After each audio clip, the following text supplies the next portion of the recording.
I'm actually shocked there's not much here. Oh, well. It's all good. Go ahead and mute that. Sound the volume. Actually shocked there.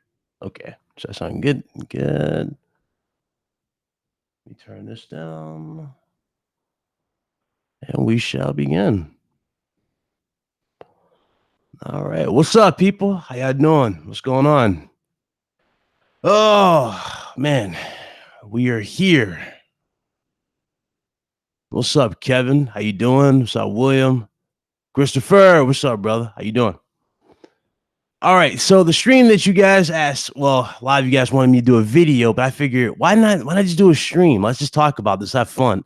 One of the main things we were talking about for Spider-Man was the theory surrounding it. So we got that to talk about. Plus, we got some more gaming news to go over. Now, keep in mind, I'm not going to go over every single thing because obviously I'm saving a lot for Friday.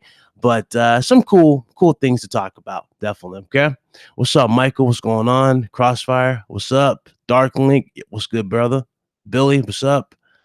Roman, hey Don, what's going on? So yeah, we have a cool little discussion. Also, let me give a shout out real quick. Shout out to Craig Harris. The man finally reached 1,000 subscribers. So shout out to Craig for reaching that milestone. Anyway, let's start, man. Start. So there's a ton of stories out here. I see a lot of people, man. It's a lot of stories, a lot of things to talk about. But I guess one of the hot topics has been PlayStation 5 and obviously the new Xbox. Everybody's arguing over the whole power advantage. And of course, we went right back to the same defense and deflection where people are saying, well, hey, let's go back to let's wait to E3 type of thing. Like I said in my previous video, just wait till we get the actual specifications. Just wait till we get the full link specifications right now. Pretty much nobody has the lead. It's all speculation as to who's going to have the power lead. But if you look at everything on a, comparison, right? Comparison wise, both of them are pretty much neck and neck. Both have Zen 2 processors. Both are using Navi GPUs. Both have SSDs, so they're going to have faster performance and boot times. Both are going to be supporting 8K, and they both do 4K natively. Plus, they also support 120 frames per second, allegedly. So again, it's not really like anybody has a definitive answer or a definitive, win right now. Just it doesn't. What's up, Bray? How you doing? What's up, Jay Boss? What's up, man? Good to see you. So keep that in mind. Um, I guess I'm guessing, right, as we go forward, right? I'm guessing as we get closer and closer to the console, maybe stuff will die down, but only time will tell. Only time will tell. Why did Xbox lay off a dozen employees? Every company does that, but yeah, it's a little fishy that they just decided to lay off a few employees.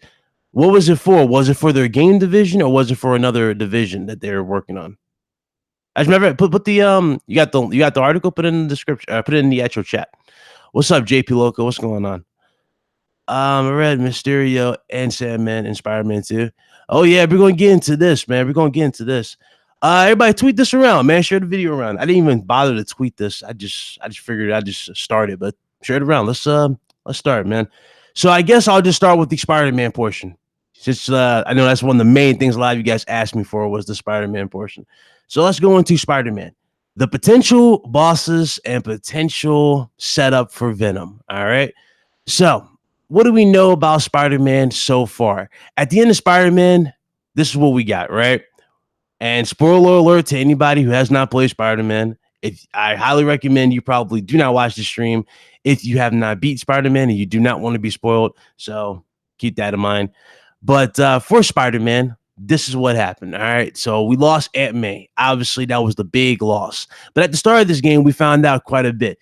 If you go through the game, if you traverse the world, if you pick up collectibles, you find quite a bit of things. Thank you. Let me open that. Sorry about that. I had to open that link. Thank you. But anyway, as you as you look around, you find the backpacks and whatnot, you find hints to every single character, or you find hints to previous characters that are not necessarily in the game, but they do exist in the world. We found Dr. Connor's jacket, right? We found pieces of his jacket. We found Matt Murdock, aka Daredevil's card, his business card. We found Mysterio's helmet, a piece of it, etc. There was a ton of references to potential characters that could be in the sequels or could make cameo appearances. We even got Wakanda Embassy. We had the Wakanda Embassy in Spider-Man. So again, there's plenty of opportunities here for Sony and Marvel to do collaborations and build even more. Hell, there might be superheroes that might show up. But we know for a fact there's going to be 2 Spider-Man that you're going to probably most likely be able to play as for the next Spider-Man game. Miles Morales obviously is bitten in the game. He becomes a Spider-Man himself. However, he doesn't know how to control his powers until, later on. As you play the game, you teach him near the end. Obviously, you're teaching him at the end. If you play the DLC, you see that you actually give him a mask and whatnot. So that's actually a pretty cool hint. So that happens. But to the actual bosses, this is where it gets pretty interesting and pretty cool. However, I do have a small gripe with this decision that they made involving certain characters in terms of creating them into bosses. Yuri Watanabe was the first character that you run into in the game. She's actually your ally before you start turning to MJ to do spy work. Yuri Watanabe is pretty much your informant in the actual police department. And what's cool about Yuri Watanabe, she can handle herself. She's very well, she can handle herself. She's very well capable. The problem with Yuri Watanabe, though, and you find this out in the DLC, you don't find this out in the main game. You think everything is sunshine and rainbows after you save the world from the plague of Devil's Breath. If you play the DLC with Hammerhead, you find out that Yuri actually has a mental breakdown because, well, Hammerhead killed a good chunk of her men and her friends. So therefore, she turns into, a supervillain in the game. And it happens, and it comes out of left field, but at the same time, you kind of see it manifesting as you, as you see her play the game. She actually tries to kill Hammerhead at one point, and it didn't work. So, it goes crazy.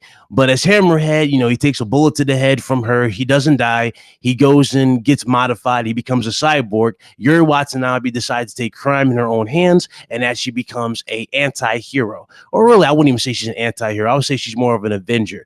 But basically, not Avenger, obviously, that we know, but she becomes more like a psycho Avenger. There you go. And she kills people. Now, she takes out a good amount of unknown criminals in the game, right? And as she takes out these criminals, she becomes more and more unstable. And she starts leaving these cryptic little hints for you to find the bodies. As soon as you find the last body, she confirms that, yeah, she's no longer going to be putting her faith in the police department. Instead, she's going to be doing her own thing and taking justice in her own hands. I know you're wondering, well, what's the name of the villain? The character that she's going to transform into is a character by the name of Wraith. Wraith is pretty much an assassin that changes and has abilities depending on the actual character who's actually under the mask. For example, Yuri Watanabe, what do we know about her before she becomes this villain? We know she's an expert in hand-to-hand combat. She's smart, and she knows the whereabouts, if not everything, about the supervillains in the city, right? Now, as she becomes this villain, what was also really cool too, because this can set up Mysterio, because somebody brought up Mysterio, and I think this would set up Mysterio, right? She is a cop right now. Nobody knows that she has left the police department. Nobody knows that she is killing people in the police department, not yet. So what she could be doing is going around. She'll go to the police department. She'll take evidence from the police department, use that to create her own weapons, and in return, free Mysterio in exchange for more of his technology to improve her suit. This could be something that she can transform into, but that's definitely what they're hinting at with the next one with Wraith. Wraith is a cool character they're going to be doing. What's up? What he said? What's in there? I'm far away from my screen. What's up, Z? I'm just saying, what's up, Z? What's up, brother? And what's up, Darklink? So, anyway, as you see that, right, she'll become Wraith. So that's one character out the way. Let's see, Vulture. Vulture could return, though I don't think he would return. You guys remember Doc Ock when you were pretty much in his little underground lair? You find out that Vulture has a spine problem. He has a spine disease, so some kind of disease with his spine.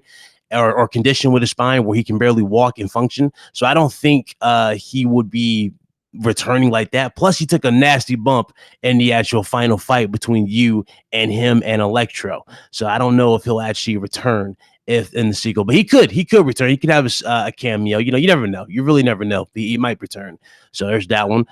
Electro, more than likely, Electro is going to return for sure. I can see that happen. I'm not shocked by that at all. He's still a good character to keep around, and I think they'll bring him back. What's up, Gamer Killer? What's going on?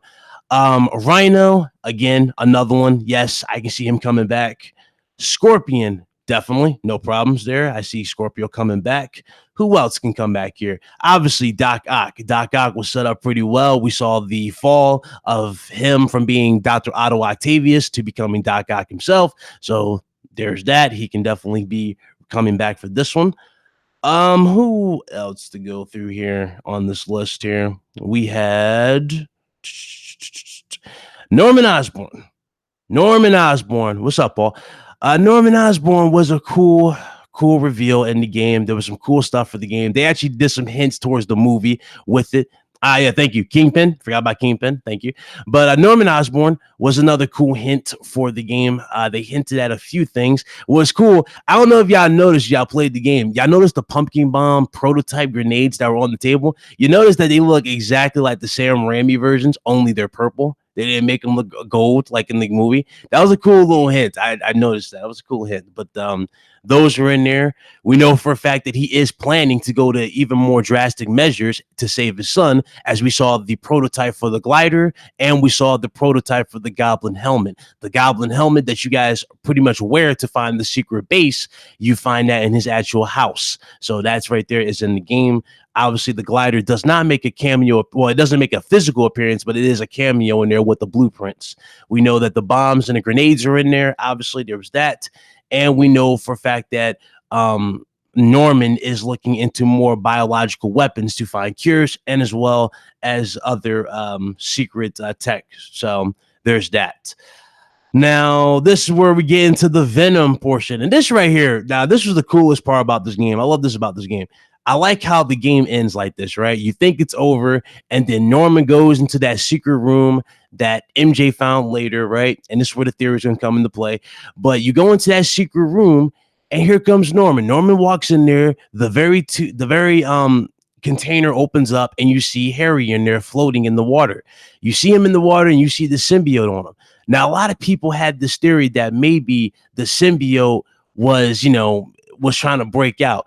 Unfortunately, this is where I disagree. Now, what do we know about symbiotes, guys? Let's be real here. What do we know about symbiotes? The symbiotes do what to the host? I'll give you guys a second to fill in the blank. What do you guys know about the symbiotes? What do symbiotes do to the host? Let's see. Let's see if y'all can figure this out. Let's see. In a second.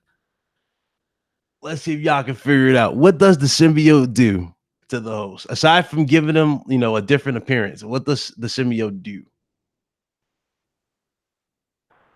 Okay, that's one. That's one thing. That's one thing. Aggression. That's one. But what else? They corrupt. Okay, good. That's good. That's another.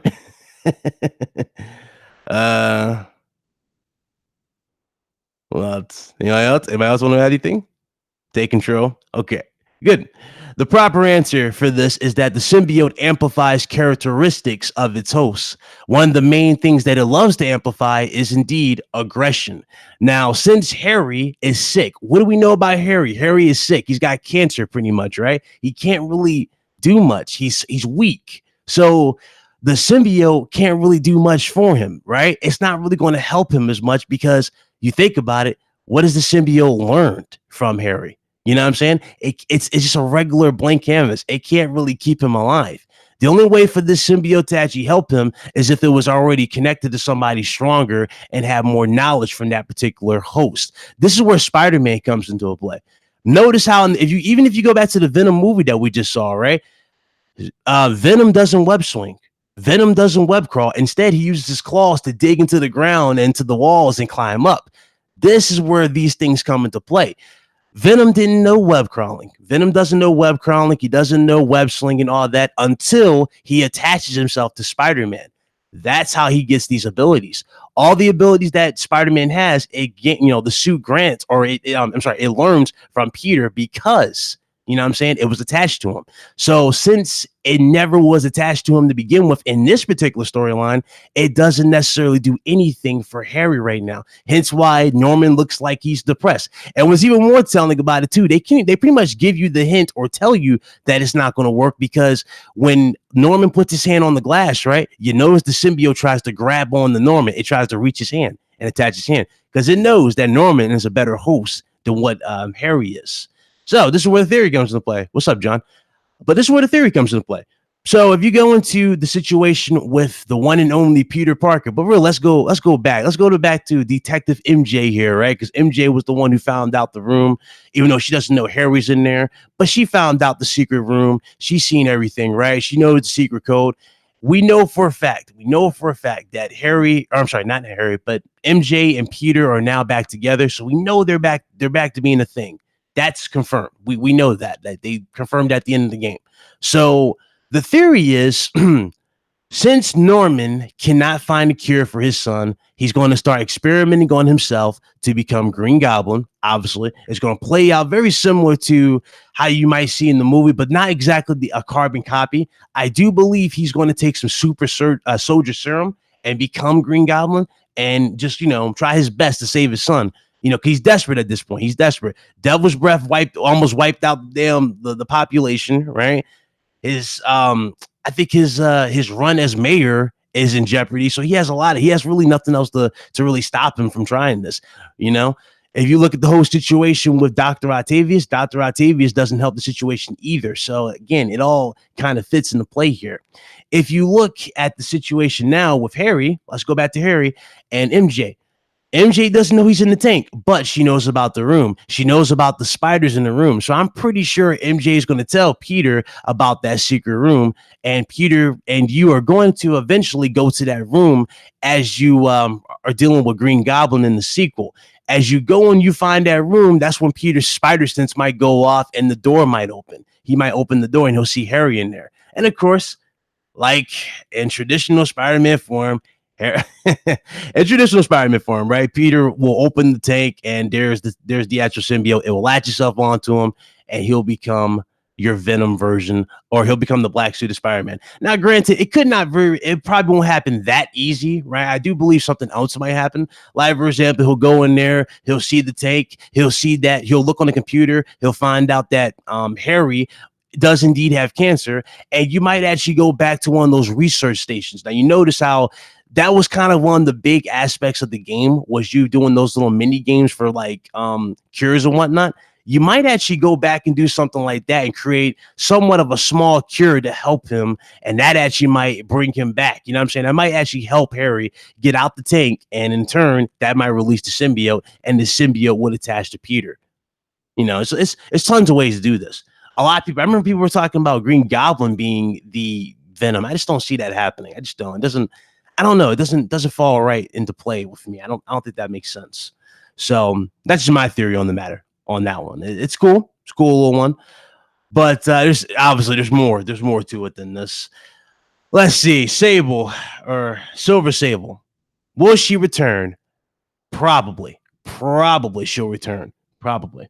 Black Cat, we know for a fact that Black Cat is alive. We saw her at the end of the DLC. She is not dead. Obviously, she hinted at that. She wasn't dead. She came back in full form in the second version of DLC with Hammerhead, so she's alive. So I'm pretty sure she might return as well. Let's see. I'm pretty sure, obviously, we're probably still gonna play as MJ, so that's probably gonna be a thing. You say I'll probably reject him. Reject who? Peter? Nah, I don't think it will reject Peter, bro. It does. I highly doubt it will protect Peter, because remember, the symbiote is a learner.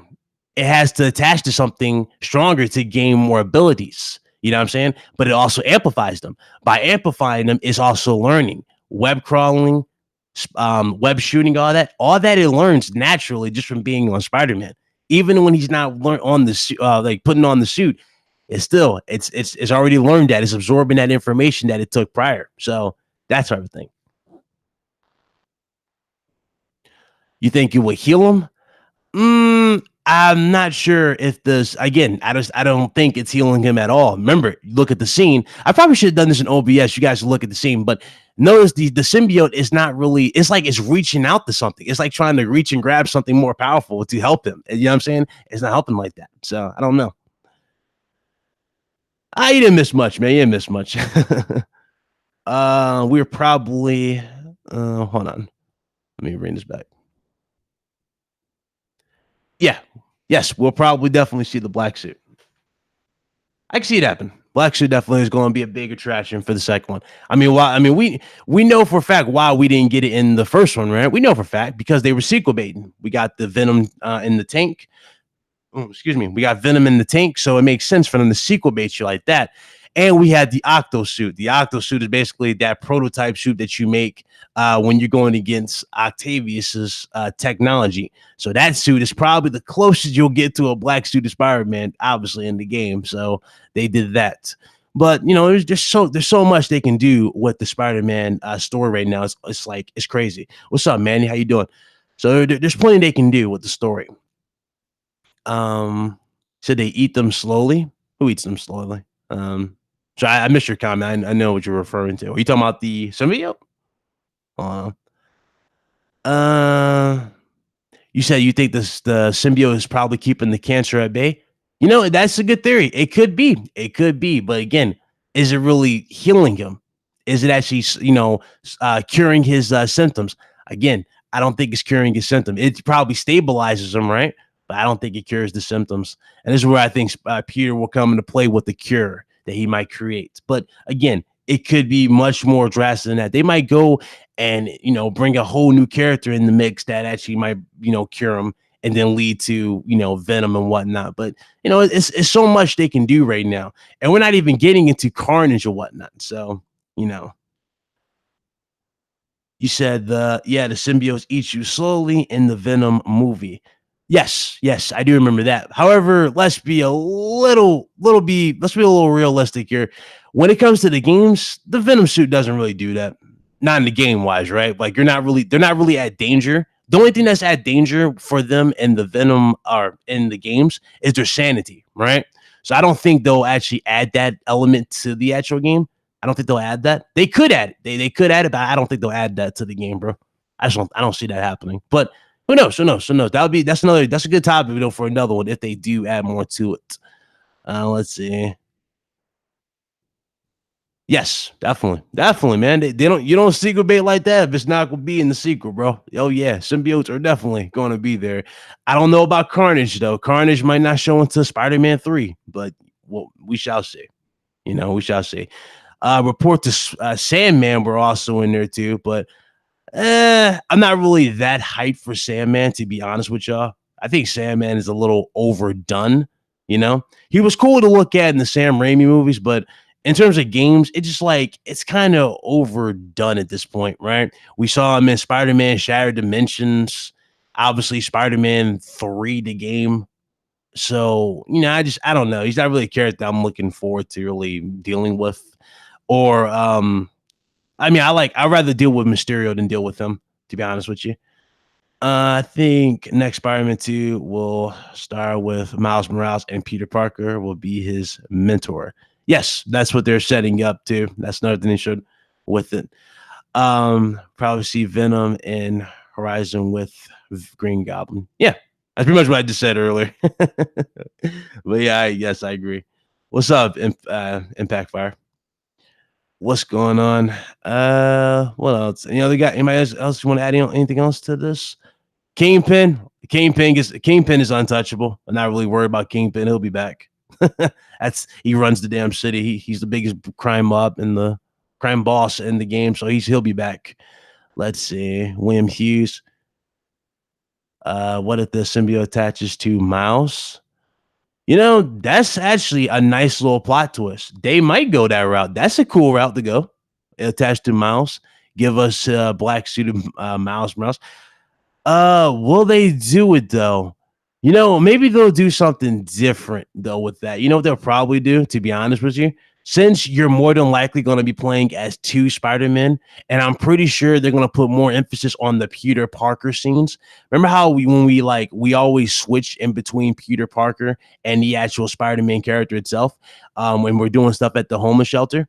I think there's going to be more of that in the game. So you might actually be playing Peter Parker a lot more in the second one, and Miles Morales will be your ears and eyes outside, just in case anything else happens. But really, I think Miles is going to be another character you're going to be playing. So it might be a tag team type of effort thing here. Hell, they might even throw schools, type of things in there just to throw hints at Spider-Man Homecoming.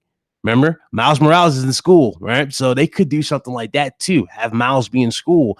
But again, I don't know. I don't know if they'll do it, but it's possible. It's a lot of cool things they can do with the story. Let's see. Well, let's have some good questions. There's a lot of good questions here. Let's see. Doc Ock will likely continue to be an antagonist. Yes, he does. He knows Peter's identity, so yeah, that makes sense. He will continue to be an antagonist, though he's in solitary confinement. We don't know if he'll get out, though. We haven't seen anything that hinted at him breaking out, but who knows? Wraith. You never know. That's why I said Wraith. Wraith might be a vital component, aka Yuri Watanabe. She might be a vital component in this game, in the next one, in terms of setting up some more bosses. Hell, you might see Mysterio get broken out because of her, because she needs tech to help her, take out her crime scum that she caused them. Maybe Carnage as DLC, like experiments. That more than likely could happen with Carnage. Here's the thing though, Manny, I don't even like the fact that they did that, to be honest with you. The stuff with Hammerhead and the Black Cat, right? The DLC for Hammerhead and Black Cat, all that right there should have been included day one, because it actually fills in some plot holes at the end of the game. Because remember, as soon as you save Green Goblin, aka Norman Osborn, I was about to say Norman Reedus like an idiot, but after you save Norman Osborn and you put, what's the name in jail, Doc Ock in jail, it kind of just ends, right? It really does kind of just end, because after that, obviously, May dies. You get the funeral scene. You see Peter and Mary Jane they rekindle their love, and then pretty much Miles, tells you that you're Spider-Man. And then, or you tell Miles that you're Spider-Man because Miles shows you that he has web powers, and that pretty much was in the game. I don't think they should do DLC for this. If they do DLC, at least fill in the gaps before you do the DLC. You know what I'm saying? Before you do that. That's right. That's just my point. That's my gift. Let me go back up. It's a lot of comments. 1 second. So I got yours. Maybe Norman wants to use symbiote on Spider-Man because he wants me to learn the both. Yeah, especially what I just said earlier. But yes, that's exactly what I believe. That's the theory right there. I believe that's what's going to happen. Symbiote's going to get broken loose in some way, and it will attach to Peter and become, you'll get the black suit of Spider-Man. And then a lot of things are going to happen. Obviously, I doubt we're going to get no cringy thing like him walking down the street being a jerk to women. But hey, that'd be fun yourself. You can do something like that. That'd be a funny trophy if you just walk around in the black suit and how like the civilians say hi to you. You could give them high fives and whatnot. That'd be funny if you can give them the fingers when they're like, "Get the hell away from me. I'm busy." That'd be funny. A commercial with Sandman would be cool though. Mr. Sandman. So yeah, that would be funny. Let's see. Kraven is a villain I'm looking forward to. I ain't gonna lie to you. I thought we were going to get Kraven in this game, but then they gave us Taskmaster. Remember Taskmaster in the first one? I think Taskmaster's coming back. I'm not so sure about Kraven, but that'll be a cool addition. I want to see Insomniac's take on Sandman and Mysterio. Yeah. A lot of you were excited for Mysterio and Sandman. I'm surprised y'all excited like that for Sandman, though. I never really saw the appeal in Sandman. I see you guys comment. I'm actually further up. I'm scrolling down. So one time I get your comments. It's like, let's see here. Who else is it? Crossfire. Yes, give me Spider-Man 2 now. Looking forward to it. Facts. John said Mysterio will be most trippiest boss fight. Yeah. I mean, the power of illusion. He might transform into, MJ or people manipulate you. It's possible. Let's see. Hold on, I missed. Okay. Definitely being Spider-Man 2 or 3. Sonic have already said that they want him in there. Okay, cool. Salutes. What's up? What's up, Oz? Talk about the rumor PS5 is coming in November 2020. I'll talk about that in a second. I got that for the gaming portion. I'm just on the right now. I'm on the actual Spider-Man portion. I'm almost there. I ain't get to the game portion yet. Don't worry. I got that. What's up, Nathaniel? What's going on, brother? Stefan, he said Prowler. I don't know. That's a good boss. Maybe it's possible. Prowler. Just throw him in there as like a guest, or not guest, but like a surprise character. Let's see. Keep up the good work, Big Cloud. Hey, appreciate you that, my dude. Thank you. Ironic, that's your name, my dude. What's up? Appreciate you. JP Loca. They want Doc Ock. Looked at the camera, and when he was throwing in the cell, he's coming back. Obviously, yep, that's true. Love to see a brand new villain just for Spider-Man 2. Yep. I'm not sure if Mr. Negative's coming back though, guys. I'm not sure. They could have him come back, but I don't really think I don't think they'll bring him Mr. Negative back. Prowler versus Miles Morales. That would be cool. That would be cool. That'd be cool if each particular Spider-Man, because remember, we have 2 Spider-Mans in the next one. So that'd be cool if a Spider-Man, like the one we know, Peter Parker, has his own villains, and Miles will have his own set of villains that he'll just create while doing his own thing in the city to help out with the city, make sure that the city is, really safe. What's up, Halo Jim? What's going on, brother? JP Loco, we still don't know what became of Mr. Negative. If I remember correctly, Mr. Negative went to jail, man. After he pretty much after you beat Mr. Negative and you defeated his evil side, his negative side, he pretty much became stable and he was able to be taken to jail. Remember, Mr. Negative's power comes from his past. He keeps remembering what happened to him when he was young that ultimately led to the death of his parents. Hence why he's able to enhance the power of his negative side and corrupt those that he wants. You know what I'm saying? So since you actually helped him beat that negative side, you broke the chain. So therefore, he should be fine to take the jail, and he shouldn't really be that big of a threat from what I think of. The main villain Spider-Man will be the Omni Spartan guy. You wish, Spartan. That'd be funny as hell. You were in there. I just saw your damn habits. I'm like, what the hell are you doing here? Miles lucky he didn't get swatted like a spider when he tried to save his father from the mass soldiers. Facts. That is true. Facts. Very true. Black Suit Spider-Man is awesome. Facts. Do you think next game will be longer? More than likely so. Yes, I do believe so. I think the best way I would treat this one, the one that we got here, I think this one again, the best way to treat it is kind of like just an entry, right? It's more like a starter, get you in just to get you invested with the characters, get the more of the plot out the way. Because remember, this is why they went further in time with this one as opposed to starting fresh, whereas like, oh, he just got bitten by the spider, he's just now getting into his abilities. No, they went with a more experienced Spider-Man in this one. So obviously they did that for obvious reasons, but it's also cool too because they can actually set up some cool elements like time gaps, right? Like not time just, but like how do I explain that? When they Okay, you remember in Assassin's Creed the Katarina missions, where it's like those like in the past type missions. They can do that for Spider-Man the way they did this. So that's what I'm saying. That's why they win in the future. So you might actually see the Lizard if they ever wanted to do that, where it's like, oh, you have flashbacks and you can see stuff like that. But there's no guarantee, though. There's no guarantee that we probably won't see the Lizard in the game. That's another character I'm pretty sure people will like to see. Let's see here. Let's move down. Yeah, I talked about Carnage already, bro. Ryan catching it. I'm trying. There's a lot of good questions here. A lot of good questions. I'm just trying to get everybody's question, answer everybody's part. Jesus. Who else has some good questions here? Looking forward to Spider-Man 2, of course. Okay. I think the symbiote will be attached to Harry. Then you fight him and chooses to either to bosses yourself or kill Harry. I don't. Well, you never know. You never really know. I can't really rule that out, right? I can't rule it out. Mysterio will replace Taskmaster in Spider-Man 2. I'm not so sure, man. Not so sure. Remember, Taskmaster got away. He didn't necessarily get taken to jail. He got away. And he's paid to do it. He's a paid assassin. So I highly doubt they actually were able to take him away. But I don't know. I don't even remember him being taken away. I don't want any more hidden bosses in part 2. You don't want any more hidden bosses?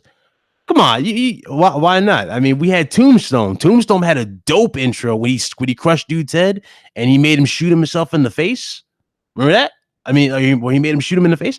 Come on, that was a cool reveal. I think hidden bosses can work. That's cool, but I mean, that's your opinion, dog, for sure. That's your opinion. So good on that. Let's see. Let's move on. Any other good questions here? I beat it 20 times. Damn. So I lost count. Like, how many times did I beat Spider-Man? I don't lost count. How many times I beat Spider-Man? Just one bad, just to see the obvious sense, you know. Let's see. Hope in the next game we will be able to travel to other boroughs of New York City, and rather than just be restricted to Manhattan. Well, I'm pretty sure we will get that regardless. Obviously, PS5, we're getting more, there's going to be more specs at their disposal. So I'm pretty sure the game will indeed be bigger. Remember, the games are going to be a lot bigger. The new SSDs are going to make a big difference in terms of pop-in and actual loading in terms of like loading the characters and the environments. So I'm pretty sure the game will indeed be bigger, and there's going to be a lot more to do. But obviously, as you guys know, when it comes to open world games, the bigger the world, the more side activities and the more silly miscellaneous stuff you're going to be doing. So keep that in mind. You're going to be doing a lot of that in the sequel. I'm pretty sure it's going to be more backpacks or something weird that you're going to be doing. So I can see that happening. But still, I am looking forward to a bigger world. I'm surprised we didn't have no crazy, but then again, they could do this with the sequel. But you guys remember Batman Arkham Knight? I remember with the Man-Bat. Y'all remember when y'all first see Man-Bat? Y'all don't necessarily get a scene with him, right? You're just like grappling through the city, and then all of a sudden you get a jump scare. That type of stuff. I'm expecting some cool stuff like that to happen. That'd be cool if Craven did something like that, right? Where you're swinging through the city, and all of a sudden you're shot, and then bam, you see Craven. That'd be a cool way to introduce Craven into the game. Let's see. Moving on. I'm trying to read everybody here. I can't watch Matt B sounds so boring. Oh, nah, it's nothing wrong with Mads, man. I mean, if you don't like him, you don't like. He's cool, dude. He's a cool dude. Ryan Spider-Man to team up with Kratos to beat Venom and Carnage. Hey, that'd be funny. That'd be funny as hell. Joystick. Nah, I don't watch Mads. Stephen D. King with a $2 super chat or $1.99 super chat. Appreciate the support. Thank you. He said Punisher to hunt down a BLK suit or black suit Spider-Man like cartoon. Was he even mentioned in this game? I don't even remember Punisher being mentioned in the actual game. Do y'all remember any collectible for Punisher? That would be a cool reveal for the game too, though. Punisher. That'd be cool. I don't know if he was actually hinted though, like in terms of like a cameo or anything, but they did have a lot of characters shown here. Will there be a big game that we fight in Spider-Man 2? I believe so. Now, keep in mind, I don't know if we'll go against Sable and her in her militia again. Not sure we'll go against her again, but then again, it could happen because remember, she's basically bought by the government, right? The government sends her in. So I don't know if she'll make a return. She might make a return in some weird way or another. So you might have that particular game to go against. In terms of actual gangs in the city, what was there in the city that we knew of? We knew we had Hammerheads. Or no, not Hammerheads. Actually, yes, we had Hammerheads goons. We had Tombstone's little bike club members that we had to fight, right? I'm pretty sure there's going to be some kind of group you fight eventually. The question is who's going to be the main boss though, right? As you guys know, Norman Osborn doesn't really need a group of people to follow him to fight for him. He has superhuman strength and abilities. So it'll be kind of weird for them to have that. But that's a good question. Good question. I think we'll get more to that as we progress, right? So I don't know. It's real hard to say. Maybe we'll just see returning factions, kind of like Batman Arkham City and Arkham Knight. Remember how there was different factions of villains? You had the Riddler goons who glue up green. You had the Two-Face side who had like Two-Face paint on. You had Penguin guys, right? That type of dynamic can fall into Spider-Man, where you have people represent Kingpin, some represent Tombstone, some represent hell, they might even have people represent the demons. They might come back. So it's possible. Let's see. Ryan Matt says the PS5 and Scarlet will destroy PC and price to performance. Yeah, that right there is what happens when you are too invested in the Kool-Aid of next generation. Moving on. Where is Blade? I ain't gonna lie, I wouldn't mind a Blade game. That'd be dope, especially if they recreate the scene from the first one, Raging Storm.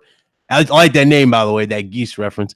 But that'd be cool if they actually redid that scene from the first movie with the actual butcher slaughterhouse. Remember how blood was raining from the ceiling, and they played that iconic club beat. That'd be a dope way to start the game. I would love that. That'd be dope. I'd love to see Blade a game. Blade is getting head from Vampire. Hey, I mean, hell, you go back to Blade 2, you ain't far from the truth. Remember Nisa? There you go.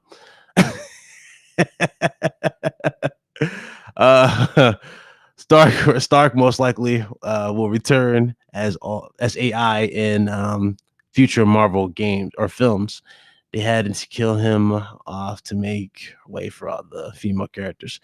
That's actually a good theory. Good theory, because did they change Iron Man to a female in the comics now? Isn't Iron Man now a woman in the comics? So that's why he has a daughter.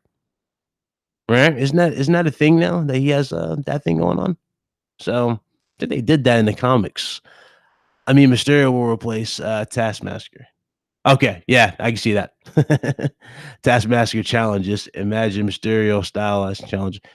Well, okay. My question for you, JP Local, what kind of challenge do you think they would be? Since it's, obviously Mysterio is very, very invested in terms of illusion, right? Illusion and just manipulating things. So what you think is going to be? Metaphorical, what's up, clown? He says punk. What's up, clown? Let's see here, scrolling down. Trying to be fair to all you guys. Trying to read everybody's comment. That's all.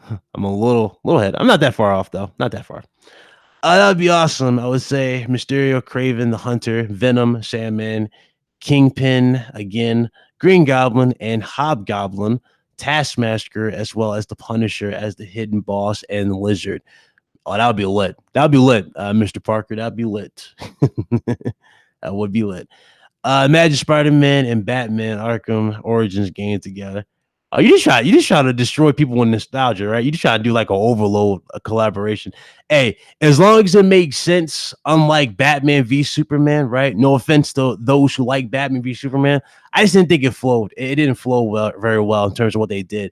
The action sequence, for what they were pretty cool, impactful, but and that was pretty much the only thing about Batman v Superman. Everything else just felt like they just mashed it together and didn't try anything. Or like, especially that scene with Superman, and he had like the militia. Remember that Batman nightmare that Bruce had, where he was being attacked by Superman's militia, and they all had Superman crest on their shoulders.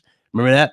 You would think they would do something cool with that and actually make that real, but instead of it being Superman, they would make that Superman be Bizarro and set up the world like that. Let's say Superman was indeed evil, but it wasn't Superman. It was Bizarro. You know what I'm saying? That's a cool way to set up a movie, but they didn't do that, so it didn't flow well for me. Let's see. Spider-Man, Sonic made a great Spider game. Stay with good comment. Actually, talking about D. What's up, Chili? Man, best scared the fuck out of me. Yeah, scared the hell out of everybody. Jay Bar, what's up, brother? How you doing? I see what's going on. How about swinging through the city and then Phil Spencer? Oh God, y'all funny with these jokes. Y'all got jokes today. I don't know if you saw it, but Dark Phoenix wasn't bad. It was cool.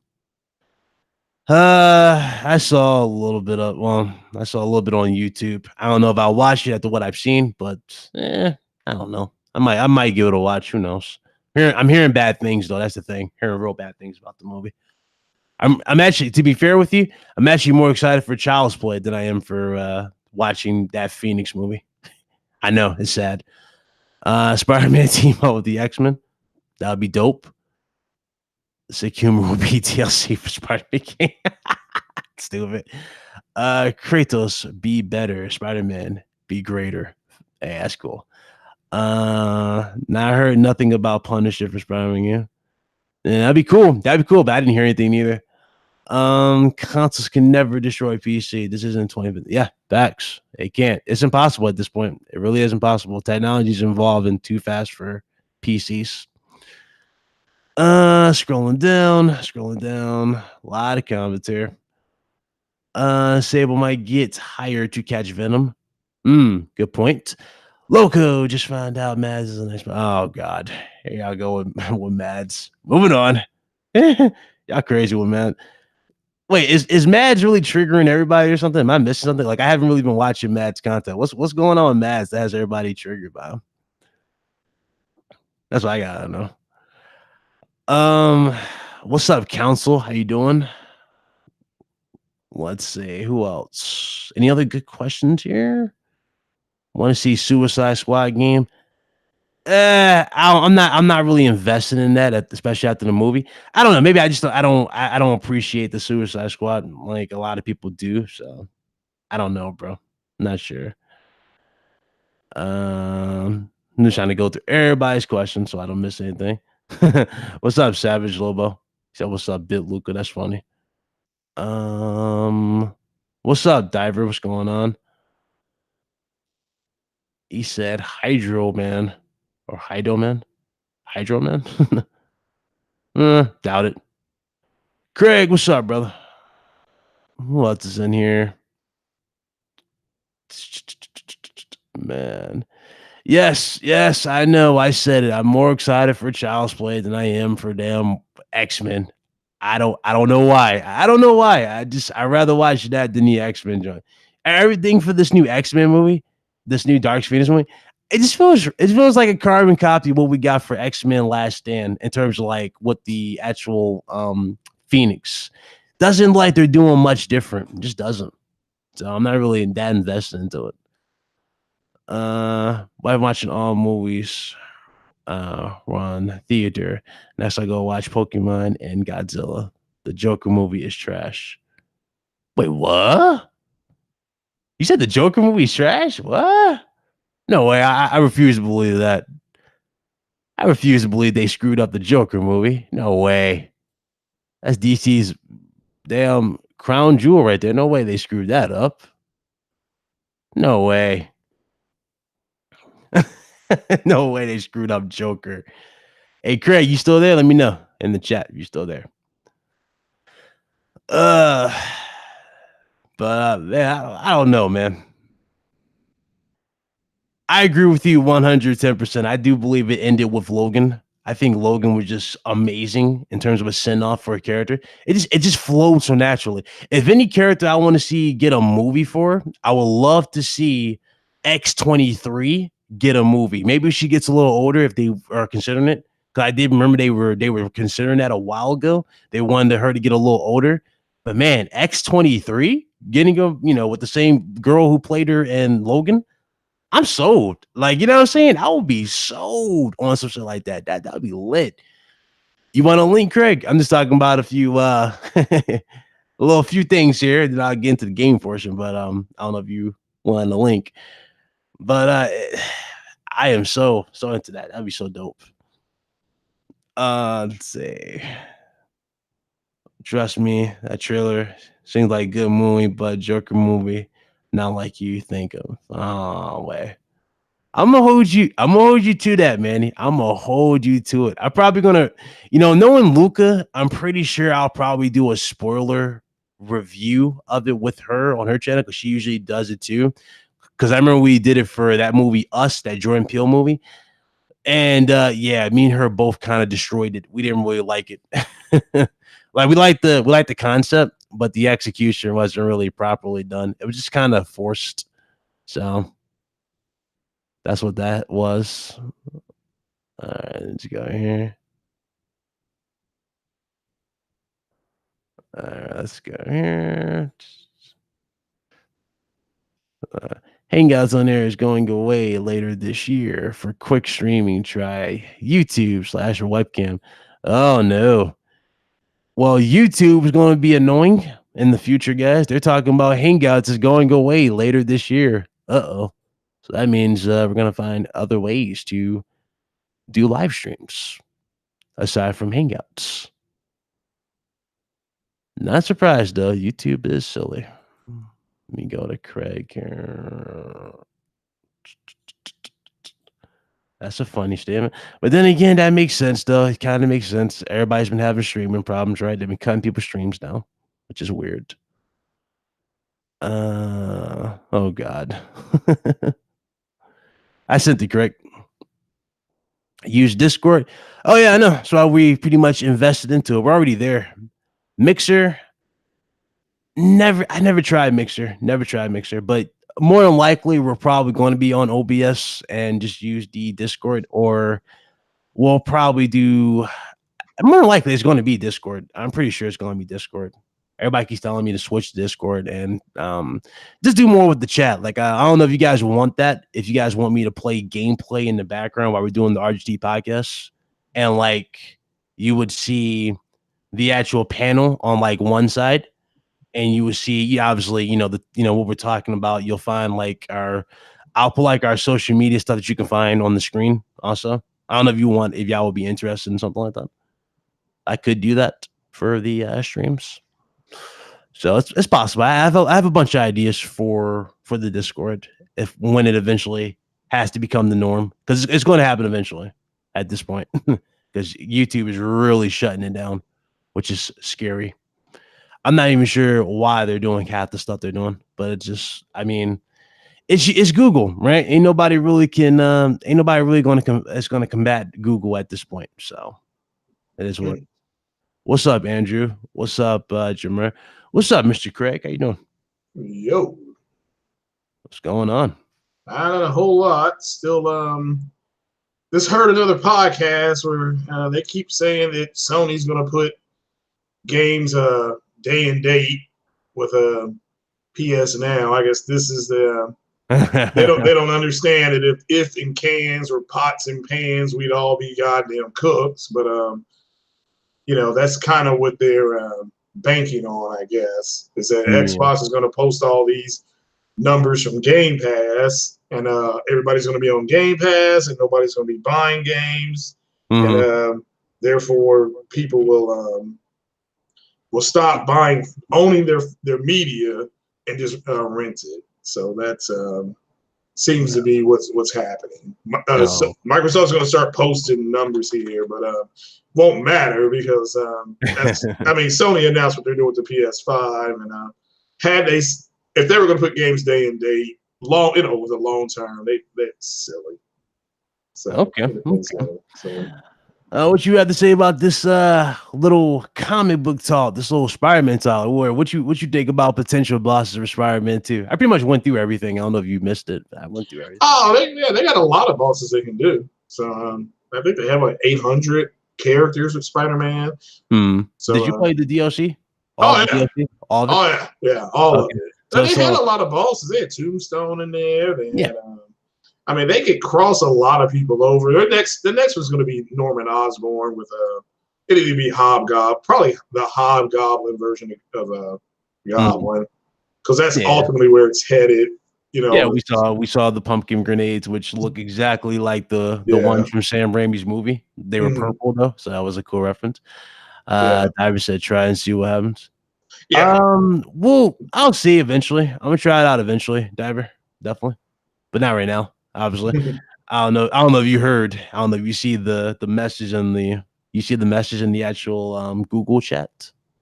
The live Oh stream? yeah. We've done that for a while, kind of over on quote unquote Black YouTube. So a lot of people have started moving over to Black Avenger TV. I know I did, and now I'm getting a 402 or 403 file.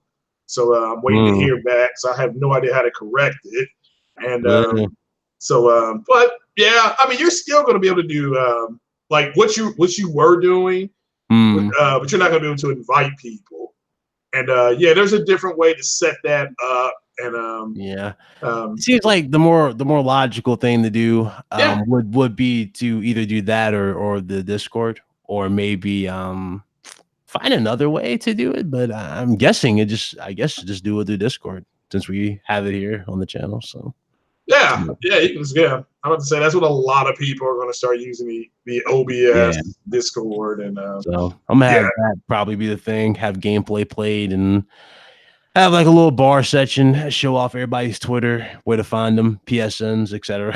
And yeah, I'm gonna have to go to. I'm gonna have to mix it up for OBS or everybody. Twitch. Or Twitch. I mean, I'm trying to set up a Twitch live stream, and every time I type that in on YouTube, it's for a tutorial.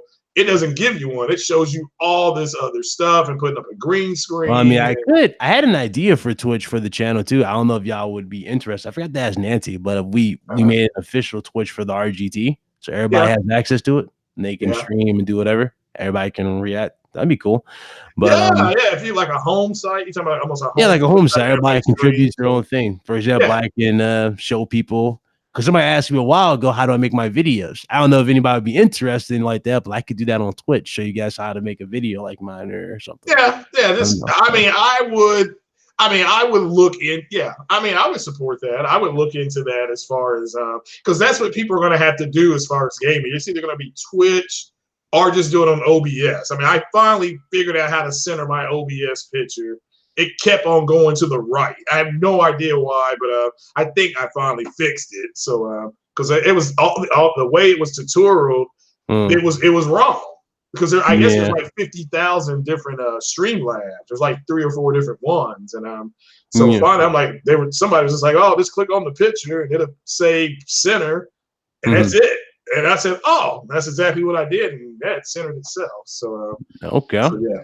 All right, Miss Ice Queen, she's gonna be busy. She said she's gonna be in Manchester at a concert. Okay, I see what you're doing. I see she's gonna be partying hard. Okay. Yeah, she's supposed to take pictures and follow her on Facebook, and she said I see. Yeah, sounds like she's gonna have a good time. She said some Jack and Coke, and I'm like, well, that's my favorite go-to drink. Now it's Ciroc. It's summertime, so I switched to clear, like my summer blend is all clear. Obviously, okay. So the situation, I want to ask you this too. This is a good question for the obviously for the next Spider-Man game. Remember Yuri Watanabe? Yuri? Yeah. Okay. Remember how she turns evil in the DLC? She says she's not gonna be a good cop anymore. She's gonna be in her own sort of version of an Avenger. She's just gonna take justice in her own hand. So you know what character she's gonna turn into, right? She's gonna turn into a character by the name of Wraith. Wraith is an assassin. Is an assassin that it really depends. The abilities of that assassin depend on the actual person behind the mask. But in her case, she's gonna have access to a lot of stuff because remember she's a cop, so she has access to the evidence department. So I'm pretty sure she's gonna raid the evidence department, take stuff from like Mysterio's gear, whatever she can find that she knows she can use, and she'll become a pretty interesting villain for it. So that's a good point. That is a good point. So what's up, Solo? Hey, Solo, you want a link? I sent you a link, brother. But you said in the comments she's supposed to be a vigilante. Yeah. Well, she went rogue, and she was. You could see it coming, but a Wraith would be cool. That would be cool. And this one, they switched it up. They turned her into pretty much a villain. She's like, I don't need nobody's help. Stay out of my way. So it's like, okay. Yeah. So it's just hard to be telling for the future. Yeah, it's just tired of people getting away with it. Yeah, I enjoyed the DLC. I thought the second one wasn't as good, but the first one and then the third one I thought was fantastic. So, Yeah, yeah, I can see that. The first one was dope with Catwoman. Thought that was a nice yeah. addition. Second Oh one yeah. was like, they could have just included that in the story. They didn't really need to have that be separate. The third one, it was like, okay, that's a perfect way to end DLC for it. And then Yeah. they had a nice little message, a send off for Stan Lee, which was really well done. Rest in peace for him. And then you got another scene with Peter and Mouse, him training Mouse how to web sling. That was another cool. That's a cool Yeah. thing. Yeah, so the next Spider-Man we should, I assume we'll play a few missions as Miles Morales. It's an assumption. Nothing's been said. You know, Insomniac is more than likely going to be working on that. Probably be released in 2024, maybe, because I think they're going to do another Ratchet. 24. Yeah, 24. Well, let's see. Yeah, 23, 24. It's going to take a few years, so yeah, makes sense. It might be about right. 2024. Yeah. 2020. We might see it. We might see a trailer teaser eventually. Like, I don't know, maybe next year. They'll hint. I don't know. Maybe like that'd be cool if we saw something like that. But yeah. Slovo said he's pretending to be at work or to pretending to do work. Yeah, we pretty much broke that down. He's we do believe he'll be a playable character, and you're gonna be playing as both Spider-Mans. You know, they're probably gonna have more emphasis on Peter Parker in the next one because you remember he's dealing with lost Aunt May, so you might have more sections that you're doing as Peter Parker. Hell, you might even return to the Daily Bugle. Yeah, that would be cool. But I would love to see, because if you're going to use, because it would be cool to play as Miles, because it's a different type of Spider-Man. He's quicker, which is hard to believe. He's actually quicker. He uses his feet a lot more. He does a lot more kicking than Parker does. But at least in the comics he does. But if they're going to sit there and say we're going to use the same fighting style, that would be boring. But yeah, we'll have to wait and see. We're still a few years away from that. But a lot of they have access to all the Marvel characters. Yeah, because again, because remember, Mary Jane works at the Daily Bugle, so obviously she is pretty much taking your job. Yeah. But I find it interesting that she's there. I'm like, okay, that's an interesting dynamic that they did with this time around. But since she works at the Daily Bugle, then does that mean that she's going to probably be the big plot device for Venom? Because remember, who knows about the secret room aside from her, Silver Sable, and Norman Osborn? You know. Yeah. They're like the only ones to know about the secret room. So well, I still think Goblin will be the next villain. Oh yeah, definitely. He was pretty much the main. He was one of the semi antagonists for this game. Yeah, he was setting up so much stuff that turned Doc Ock into a psycho. So he was psycho, so Yeah, so we'll have to wait and see. Yeah, it ought to be interesting though. They did their own version of the Sinister Six. Is what you did the last time you played. It was their Sony's version of Sinister Six. So we'll have to wait and see. Definitely. But I think that does it for the theory portion. Let's just go on some rapid pack news for you guys. Obviously, we got a lot to talk about Friday, so let's talk about this, Mr. Messiah, because I already know this is going to be a funny topic or interesting topic on Friday. But Halo, PS4, it was supposedly going to be on PS4, the Master Chief Collection. It was. Do you think Sony made the right call in saying no? I was.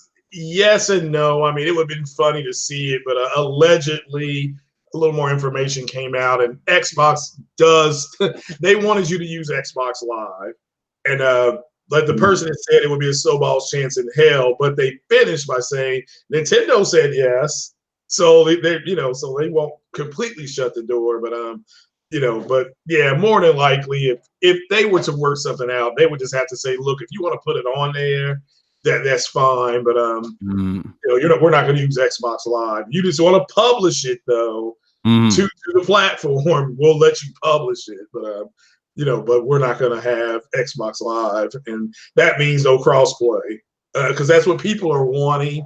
If it goes to PlayStation, they should have crossplay. Like, well, not if you have to use Xbox Live, but that is my opinion on it. But again, all their games are going to come to PlayStation eventually. That's just because they are a third party publisher. So all their games are coming. It's just a matter of when. Yep. It's just a win. So Okay. So, now, did you hear about allegedly Avengers Endgame being re-released next Friday? Well, I don't know if you saw the box office. Yeah, I saw the box. Yeah, Did you see the updated box office numbers? 2.74. You might want to look at it right now. Look at the score and tell me. Yeah, look at the score. All right, it's updated quite a bit, and even Slow-Mo will tell you why they're going to redo that because yeah, Avatar guys, Avatar is officially dethroned at this point. It's incredible at this point. Wait a minute. The latest, last night I thought it was 40 million short. It's like 30 million short, right? Like 40. Yeah. So yeah, so I'm saying that's what I was saying. The box office it's very, very close. So for them to relaunch it. So if they redo it with, I think they're going to put deleted scenes, and they're going to have allegedly some scenes they shot for continuation into Phase 4, which they're going to announce. Oh, so they're going to add on to it, huh? Yes, they're going to add on. So allegedly. So I think. I mean, I don't know what exactly they add on that we. Yeah, good point. You'll have to go and see. Maybe. Well, actually, no, because that would be weird for the final. Obviously the final battle scene. Remember, like they said, certain characters were supposed to be in there, but they cut them or something like that. They didn't want them. Yeah. Well, what happened to Ghost? I actually emailed the director and said, "What happened to Ghost?" From Ant-Man and Wasp. I mean, they had Howard the Duck in there, but where was Ghost? Especially that female scene. She should have been in that female scene. So, she's not really a good guy though. No, but she wasn't completely bad. It was completely bad, but I mean, you remember she wasn't really in it to help others. She was in it to save herself. Yeah, she wanted to cure herself. And if I remember correctly, she was cured at the end of she was halfway, like 90 or 80% cured, something like that, because of Michelle Pfeiffer touching her face and giving her and she was supposed to be in the end game. She was only supposed to be at had the power to phase, though. That's the thing. She doesn't have the power to face. Yeah, she was supposed to be in Endgame. She was supposed to be at Avengers headquarters, where they where the quantum. They were, once they did their quantum tunnel, that they were going to show her being in another room again. So it maybe not go, but at least be there. But have to wait and see. Maybe they'll show her this time. Plus, that girl was hot. That girl was hot to play Ghost. So yeah, she was gorgeous. He said they'll beat Avatar this weekend. Maybe. It's possible. I don't know. They keep saying, like, if you read like the reports of the box office, they keep saying that it's doing great, right? The movie continues to do good, but it's not necessarily doing that crazy traffic that it did to start. So it's like slow and $1 million in 72 hours. That's unheard of. Yeah. I don't even think there would be another superhero movie that would top the box office like this. You know what I'm saying? Like this film is done. Nope. Yeah, I don't think there ever will be. Spider-Man is going to have a real good opening. It's going to have a great opening, but almost $3 billion? Nah. Not $3 billion, no. Well, the Avengers did. That was maybe $1 billion. Yeah. But the last one made close to $1 billion, so you got to figure this one to do a little better. Yeah, it was like 700, right? The last one. 700 or 400, something like that. Yeah, Sony was very happy with it. Let's put it like that. They got their money out of it. Yeah, so, I think the Sam Raimi one, the Spider-Man 2 or 3, is still the highest grossing. Weekend opening. Yep. Spider-Man 3. There's that. That's funny though. If it wasn't for a rat, we wouldn't have Endgame. That's true. Was it a Falcon and Winter Soldier in the movie or a TV show? A TV show, yeah. They're getting one, and so is Scarlet Witch and Vision. So far, they're the two that have been announced. Scarlet Witch and Vision. Yeah, it's gonna be called WandaVision. I thought he was. How the hell are they gonna do that? They're gonna have to put Vision back together, and because if you watch Infinity War, Shuri did scan him. And they had the vibranium. You know what? That is true. They do have access to vibranium. But it's And very, how they don't have the Mind Stone though. That was his conscience was the Mind Stone. yeah. Well, that's the thing. I don't know how they're going to replace that, but they could do emulation with that too. But have to wait and see. Hey, Slomo, you watching Child's Play, bro? Because I don't know if Lucas watching it, bro. You watching Child's Play? Let me know in the comments. Okay, so that's interesting. I don't want to go into spoilers for the movie, so I don't even want to go into spoilers for that. I really don't. Yeah, Slow-Mo's right. Shuri downloaded a copy of his mind. Got a capitalized Shuri though, but yeah, she downloaded a copy in his mind. What you mean you gonna cop or you gonna pass on Child's Play? I know you saw the scene, the peekaboo scene. Did you see it, Craig? With Child's Play? No, I'm not gonna watch that. The first one's a classic, so I'm good with that first one. No, you got it. Look at this peekaboo scene with the new one. I kid you not. Everybody in the chat, go watch that. It's called Peekaboo, Child's Play 2019. When I tell you they try, okay, first of all, Mark Hamill is hilarious, right? Mark Hamill is good as I think he's doing a good job as the voice, but Mark Hamill does the damn Joker voice. Yeah, he does the Joker laugh in one part of the scene, and it's hilarious. Like, wow, he actually do a Joker laugh in this. But the damn roboted Chucky doll was, talking to the kid. Remember how he's connected to all your devices and whatnot? So he was like messing with the kid, had this kid destroying stuff. It was crazy. Yeah. But I don't know. I don't know about this one, guys, but ironically, I'd rather watch this than I will watch that new X-Men movie. Everybody keeps telling me the new X-Men movie is trash.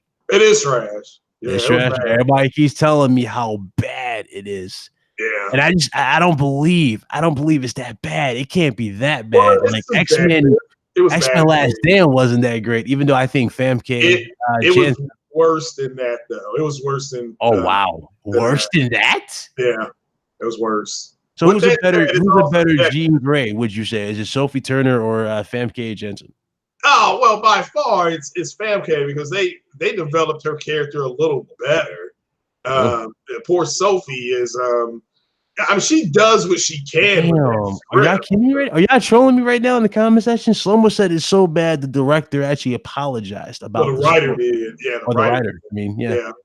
Yeah, they messed up with Apocalypse. Had they did a better follow-up to Days of Future Past, which it's up there's in my top 10 for comic book movies.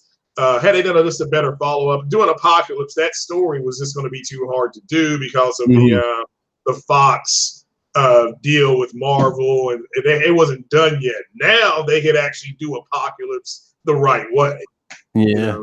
He said all remakes and reboots stink. I'm gonna have to disagree, bro. Here's why. I don't think the Friday the 13th remake that we got, remember when Jason was running? I don't think that was bad, but that was good. I think the new It series is lit. It's amazing. I like the It movie. That's been good. Yeah, that's going to be one of the best movies coming out in September. I don't know if you remember if you haven't seen the new trailer for It 2 Triple J, go check that out, man. You might want to retake that away because that whole one scene was creepy. Yeah. What else was there? There's a few. I will say though, there was a few that were just trash. Like Nightmare on Elm Street wasn't feeling that remake at all. Yeah. I do like the portrayal of Freddy, but again, the script was terrible. Yeah, Robert Englund, yeah, he mastered that. What did you think about Halo possibly going to PlayStation? Honestly, I won't be buying it. So yeah. I mean, they did like. But if it did go to the PlayStation, it's like again that just you got to ask Mr. Phil. Well, what's the point of your next gen console? What's the point if I can buy it on the competition?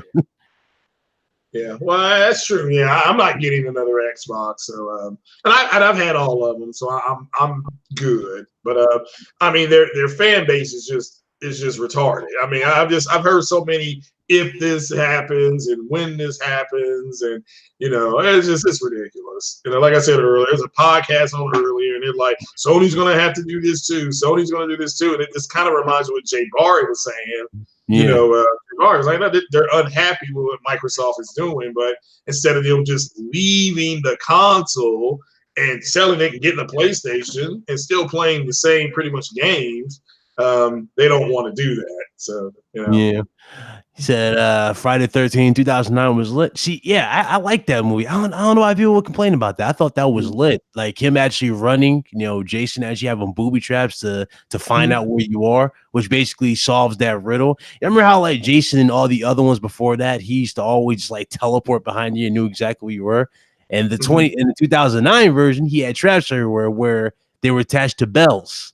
So he knew where you were based on that. That was actually cool. That realism was cool about that. I thought that was dope. Yeah. Well, the first Friday the 13th, it wasn't Jason. It was his mom. Yeah, it was his mother. Yeah. Yeah, it was doing the killing. But yeah. And ironically, they touched on that in that remake. They showed in the credits, they showed him alive and he had a machete. But I'm like, Shay, you made my boy drown, which I never understood that about the mother. She's like, you drowned my boy right in the first one, which again, I understand her motives. Yeah. But then after that, it's like the son was still there because he was holding the machete in the remake. It was like, yeah. So yeah, they made a ton of money. Jason Goes to Hell because they were making those movies for like 18. Yeah, well, they were only spending like maybe $8 to $15 million to make those movies. And those movies would make $60 million. So everybody was getting paid. So. Jason Goes to Hell, though. Oh God, don't bring that up. They were just making stuff like that. Then they had their crossover with like a burger. The way he looked at the camera, like whatever, I'll eat it. Transforms into Jason. That was funny. It's an overrun franchise, as to say. So, but people keep wanting to see those movies. So. Yeah, the director who did First Class planned on doing a trilogy, and he wanted Days of Future Past to be the last movie, but Fox liked his pitch for Days so much that they wanted to skip the second movie. Yeah, I actually believe that because if y'all look at Days of Future Past, it was just so brilliantly done. Yeah, I really liked it. I love that. They made the Sentinels badass in that fucking movie. They made them badass. They gave you the overpowered, fully, visioned Sentinels, but they gave you the prototypes, the one that was made out of plastic at the presidential election. Remember that? Yeah. That was cool. So you got everything at that, but I mean, I don't know. They screwed that. They screwed that movie up.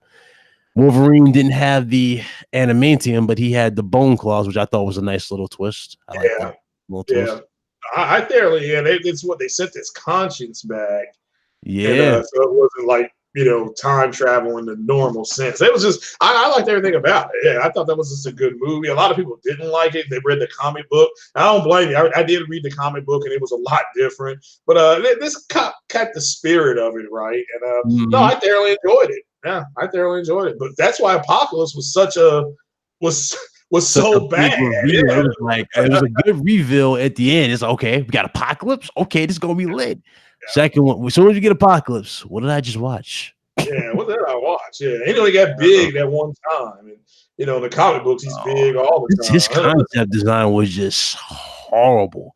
It's kind of like Dr. Doom. You remember Dr. Doom's design? Not from the first movie. The first movie was actually had him right. The first two had the design pretty well done. I like the mask and the look. But for that second one, the second remake, oh my God. They literally made him a rock, pretty much. It was weird. The movie was the remake was horrible. Yeah, people. Yeah, that's what I'm talking about the remake of it. Yeah, that remake walking out of the theater when I was there trying to watch it. I was just like, man, this is one of the worst movies ever. And it was so bad that the late Stan Lee didn't even want a cameo in it. That's how you know it's bad.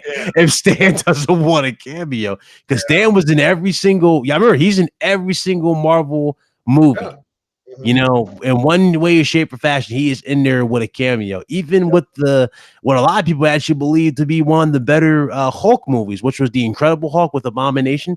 A lot of people like that one better than the first one. But again, it was better than the first one. I could have sat on the toilet with explosive diarrhea and wrote a better script than that first one with Jerry Mann. So it didn't do the numbers. Didn't even explain the father at all. I don't think they did a good job explaining the father's abilities in the first one. Remember, he was he injected himself, then all of a sudden he can absorb everything. Yeah, that was weird. But yeah, that Fantastic Four, the first one was just and the problem is that online is that you have a bunch of Fantastic Four fanboys. So they're putting out all this misinformation on who's going to play what, and you're going to see Reed Richards and this and that. It's kind of like, Kevin Feige has come out and said that you won't start seeing them showing up for like another 3 years. Because they're going to do a lot of. They're going to do the Eternals and Guardians 3 and the second Black Panther movie, the second Captain Marvel movie. All that's going to come before X-Men. So, Jason X. Oh my God! Why did y'all bring that up? Dude turned into a cyborg. Into a cyborg. I remember that. That was funny.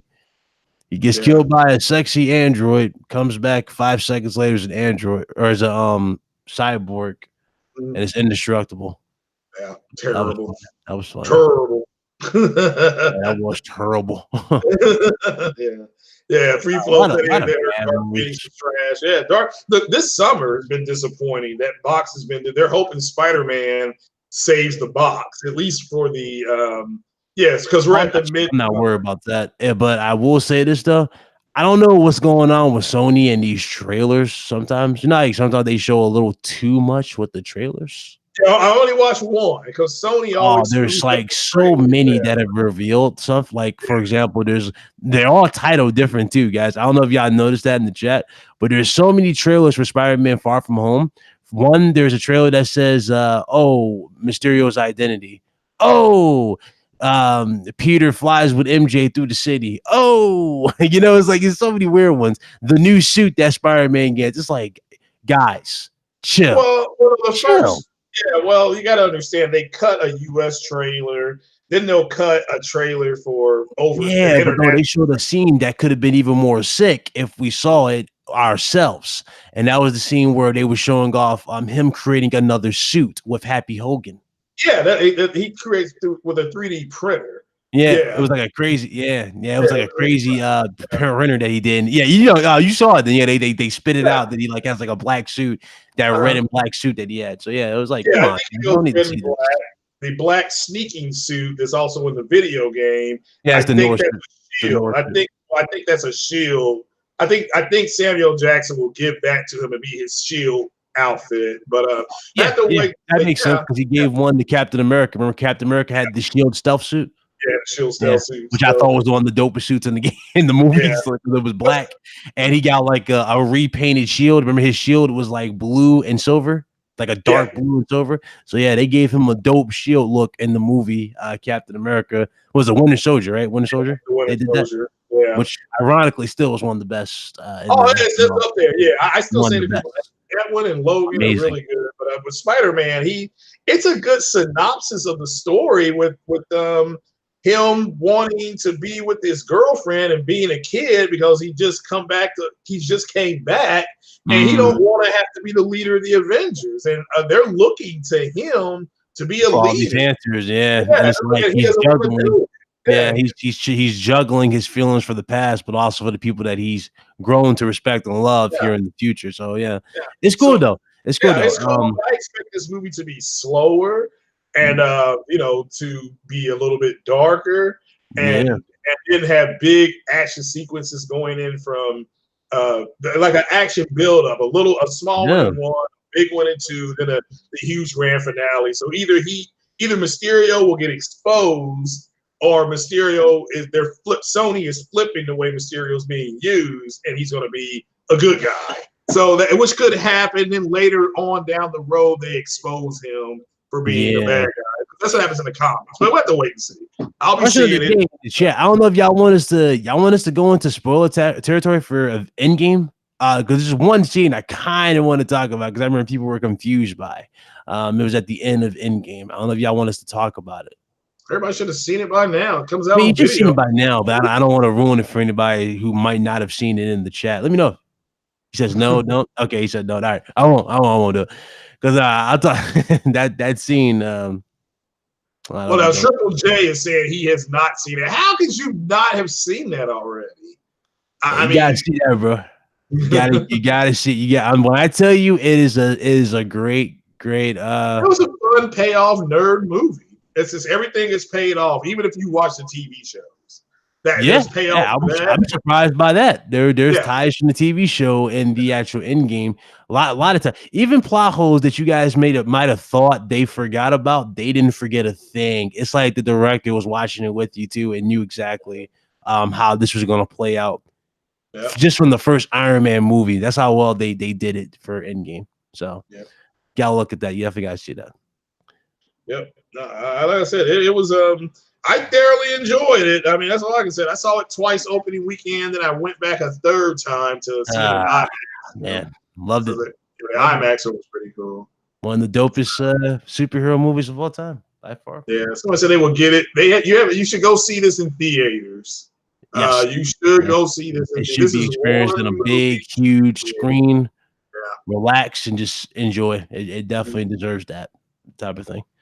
I would say Child's Play. If I had a choice in this, I would pick up Child's Play on $5 on Blu-ray later on. You know? I won't watch it. I mean, shout out to the people going to see it, but the one that came out in the, I guess, late '80s, mid '80s, whenever it came out. The Brad Dourif one. Yeah, I'll keep that one. You just like that scene where she's like, "I'm gonna throw you in the fire if you don't talk." He's like, "You stupid bitch, I'll kill you." Well, just a doll coming to life like that was scary. And it had really good effects. They used, of course, it was all puppet. It was all puppet physics and everything they did with that. So yeah, it was cool. It was cool. Definitely cool. The face was menacing too. Yeah, menacing face and stuff. This new one, the eyes for what they're saying with this new one, his eyes turn blue when he's a good buddy, quote unquote, and his eyes turn red when he's pissed off. He's gonna kill you. Yeah, that's I don't know how they're going. He still thinks Winter Soldier is a better movie than Endgame, but yeah, no, you're right. I mean, Endgame is more of an event movie than a. It's kind of like Empire. It's kind of like Star Wars. It's kind of like our version of Star Wars. Yeah, it's you all Star Wars. I mean, I'm lucky. I've been able to watch the Star Wars thing, and you experience both. Yeah, I've been through both, and this money-wise was bigger than Star Wars, but as far as the effect on the culture, Star Wars actually affected your culture. Yes. To this point. This right here just shows that comic books have evolved beyond the point of just pages. So that's what that did. So comic books are definitely, they set a new standard or new trend for movies, and it's going to be hard for any really think about it. It's going to be hard for any company to outmatch this. No, yeah, well, that's the first thing when I left the theater, I was like, wow. I got to my truck, I was like, all right, I don't know what the hell Warner is going to do with DC. I mean, the rumor is Abrams is over there and he is going to helm the next Superman movie. I feel like slow-mo. So obviously you seen it, and I don't know if Craig caught notice too. Do y'all think they gimped, like they lowered the power level in a weird way of the Winter Soldier? No. You don't think so? The two people that they really depowered was they've toned down T'Challa. That they've explained that with, well, he's still new to being Black Panther, and Scarlet Witch. Scarlet Witch is the most powerful thing out there, they depowered her. Now maybe in the TV show we'll see a little bit more of it. And Chris Evans, they toned down Black Panther. I didn't really. Well, in terms, I mean, he did more parkour stuff, right, and the other appearances. But I don't know. Yeah, he was actually a lot more hardcore in Civil War than he was in his own movie. Oh yeah, I will say that. Yeah, you got he was doing a lot more aggressive, like acrobatic moves and whatnot. He wasn't really doing that like crazy amount of that in Black Panther the movie. Maybe because remember, he had a change of heart though. He was fighting. He was fighting just for revenge. He wasn't really trying to be a. That's true. Yeah, he wasn't thinking clearly in Civil War. So he's supposed to be a little more regal. But he'll do better with the next Black Panther. But and then like I said, Scarlet Witch. She's you saw a little bit of it when she was starting to kill Thanos, and he had to do what he did. I won't spoil nothing. But I guess I wonder if they'll let Michael B. Jordan come back. I would love to see him come back as Killmonger. No, he's not coming back. Nope, he's dead. Why? He is on the short list to play Blade. He's on a short list. It's him. Oh man, I'm sucked. What's up, bro? Yeah, John Boyega. It's a couple other guys that they're looking at to do a Blade like TV show, like they're going to do with WandaVision and stuff like that. So have to wait and see. And just do a Blade movie. Why we need a TV show? The last TV show they did for Blade was atrocious. Dude was bald, for God's sakes. Yeah. So they don't know. I mean, there's like three to five guys on that short list that they're looking at, including Wesley Snipes. But they want Wesley Snipes to kind of take the Whistler type role. Nah, that ain't gonna happen. He's too loved that role. Yeah, but they move him to like a Whistler type of role, and then him kind of showing the new Blade what to do. So stuff like that. They did edit War Machine too. A little bit, but War For Machine. which one? Yeah, War Machine actually. No, I mean he's a product. War Machine's reactor isn't as good as Stark's reactor, because Stark has newer reactors, and he never gave that to the military.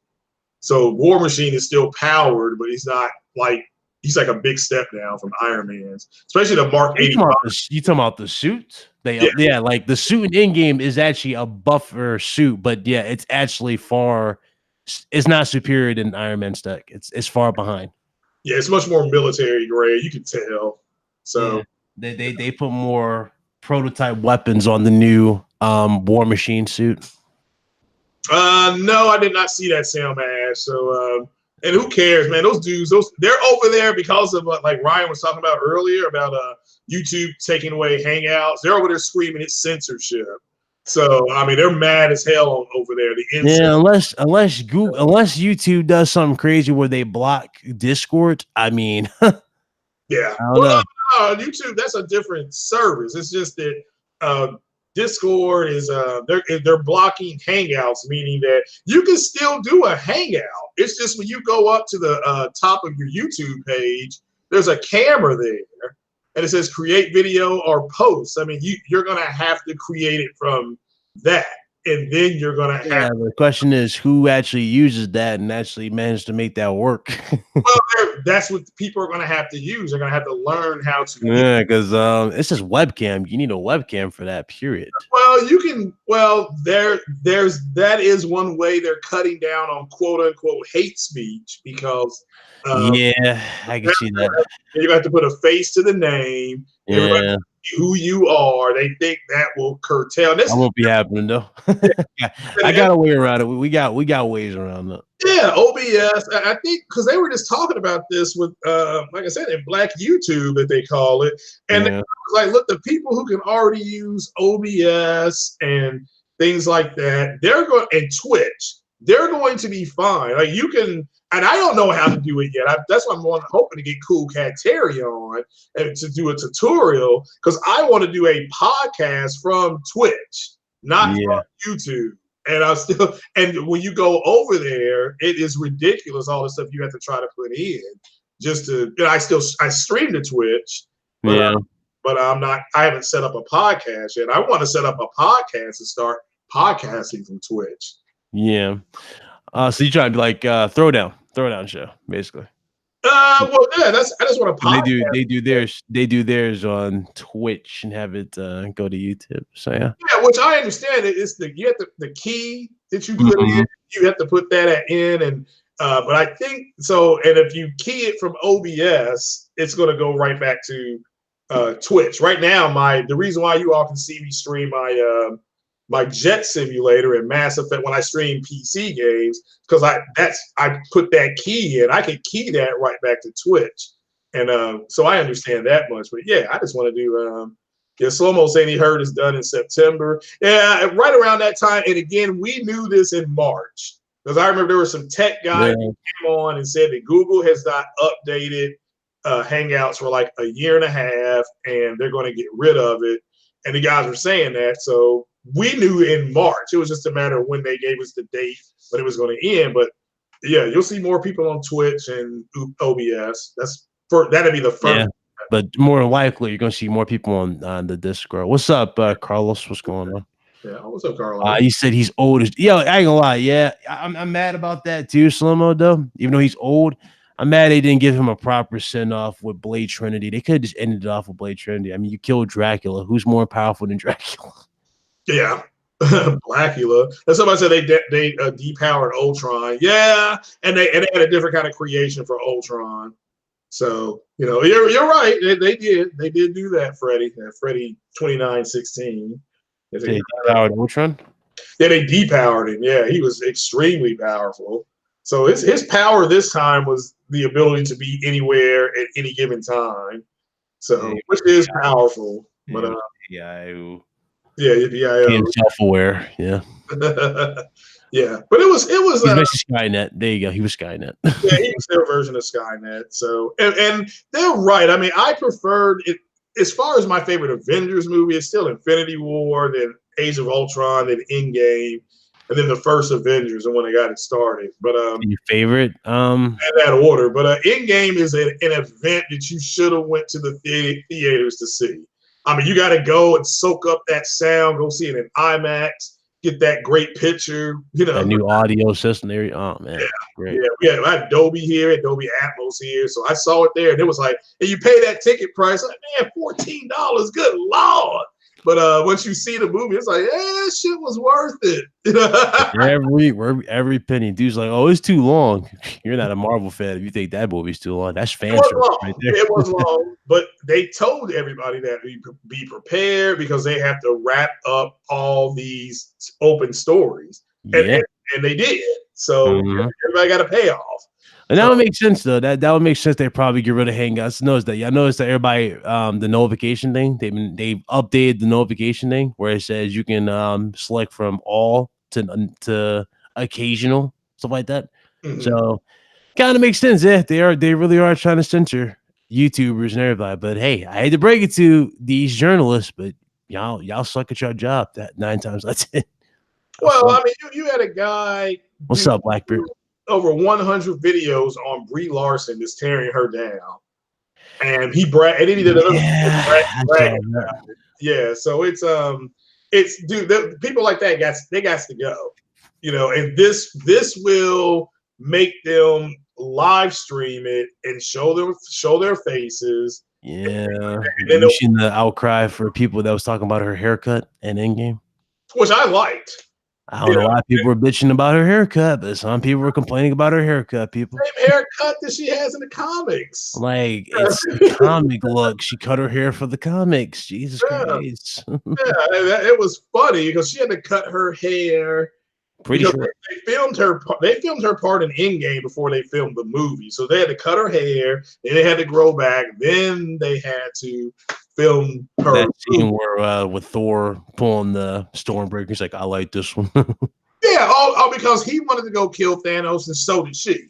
Because she was like, well, I'll get him an elixir on the way back. And they were like, where are you going? Well, to go kill Thanos. I mean, it's very matter of fact. It's kind of she is the strongest person in the room, and she knows it. So these incels don't like that. Like, she needs to be in the kitchen washing dishes. Well, bitch, you need to put food in the kitchen so that your girlfriend or wife can. People tell me, oh, well, she's not hot enough to play Captain Marvel. I'm like, I've seen her before. I'm like, she looks fine to me. The only thing I didn't like when I first saw, with the screenshot before we got the trailer, was the green suit that she was wearing on the set. It was like, oh, that's suit. Not really feeling that suit, but and then they CG'd it. Yeah, it looks. Yeah, they CG'd it and it turned into the proper colors. Okay, you know what? I dig that. That looks nice. It was the same with Zach Levi with Shazam. People were mad as hell because it's like, well, it's just the base suit. They've got to go in and put the VFX on it. I mean, it's just like people were mad at that, and he had to come out and say something about that. It's like, damn, it's just a suit, guys. So it's not going to be form fitting like the Henry Cavill Superman outfit, which is form fitting. That's all him being muscular. So and that's a fact. Someone he said they have a problem with her being cocky, but they had no problem with Tony and Thor being cocky for a decade. Fact. Yeah, it's the matter of factness that they don't like. And then when that movie made $1 billion, those I gotta say this, those white dudes over there went crazy. I mean, not all of them, But because there were some of them that were ripping into them, that give shout out to those guys, but they went crazy. They literally said that Disney bought tickets in China, and literally they said they were going around saying this. They said it was going to be a huge drop off on the second week. None of that was right. Basically, because they feel like there's an attack on white males. They feel like Larson just kept going with it. And now that the movie makes $1 billion and they don't need you to make that money, they were furious. I mean, we went over there and trolled the shit out of them. I mean, you all should have seen the stuff we were leaving. I'm like, well, Brie Larson, they were like, Brie Larson hates white men. I'm like, well, look at the way you're acting. I say, she wants men with big schlongs. You don't have them. So these dudes are all like 5'3" and they talk like, have you seen you watch Attack and Killer Tomatoes. Go back and watch Attack and Killer Tomatoes. The way the tomatoes were sounding, that's the way these guys sound. That's you can watch. I think you can watch Captain Marvel on Netflix, bro. I think it's on Netflix. No, not yet. It's just out on video. It just came out on video because I bought the 4K movie on Friday. I was excited. I got it for $24. Yep, she is a cocky character though. That's always been Captain Marvel. She's been a cocky character. Yeah, she is. And even when she's in the comic book, she hooks up with War Machine. And because War Machine lives in one of Tony Stark's old penthouses, and she'll just, when she wants to sing, she just drops in. I mean, he'll be out there one time in the comic. He was grilling out, and boom, she was there. And all this talk about Marvel, it makes me excited for the Marvel game. Hopefully that game is good because we got Nolan North playing Tony Stark, which I never thought I would ever see. That's dope. Yeah. Oh, and back to a video game connection to the first Avengers movie. I didn't know Ashley Johnson was in the first Avengers movie. Yeah, she was a civilian. Yeah, I didn't know that. I just found that out. Like somebody sent me a screenshot. I'm like, wait a minute, that is Ashley Johnson. And a speaking part, Captain America saved my life. He was in there. What was that scene? They said that you might be able to hold Stormbreaker in the new Avengers game. That's Thor. That'd be cool. Yeah, that's pretty cool. Dope. Yeah.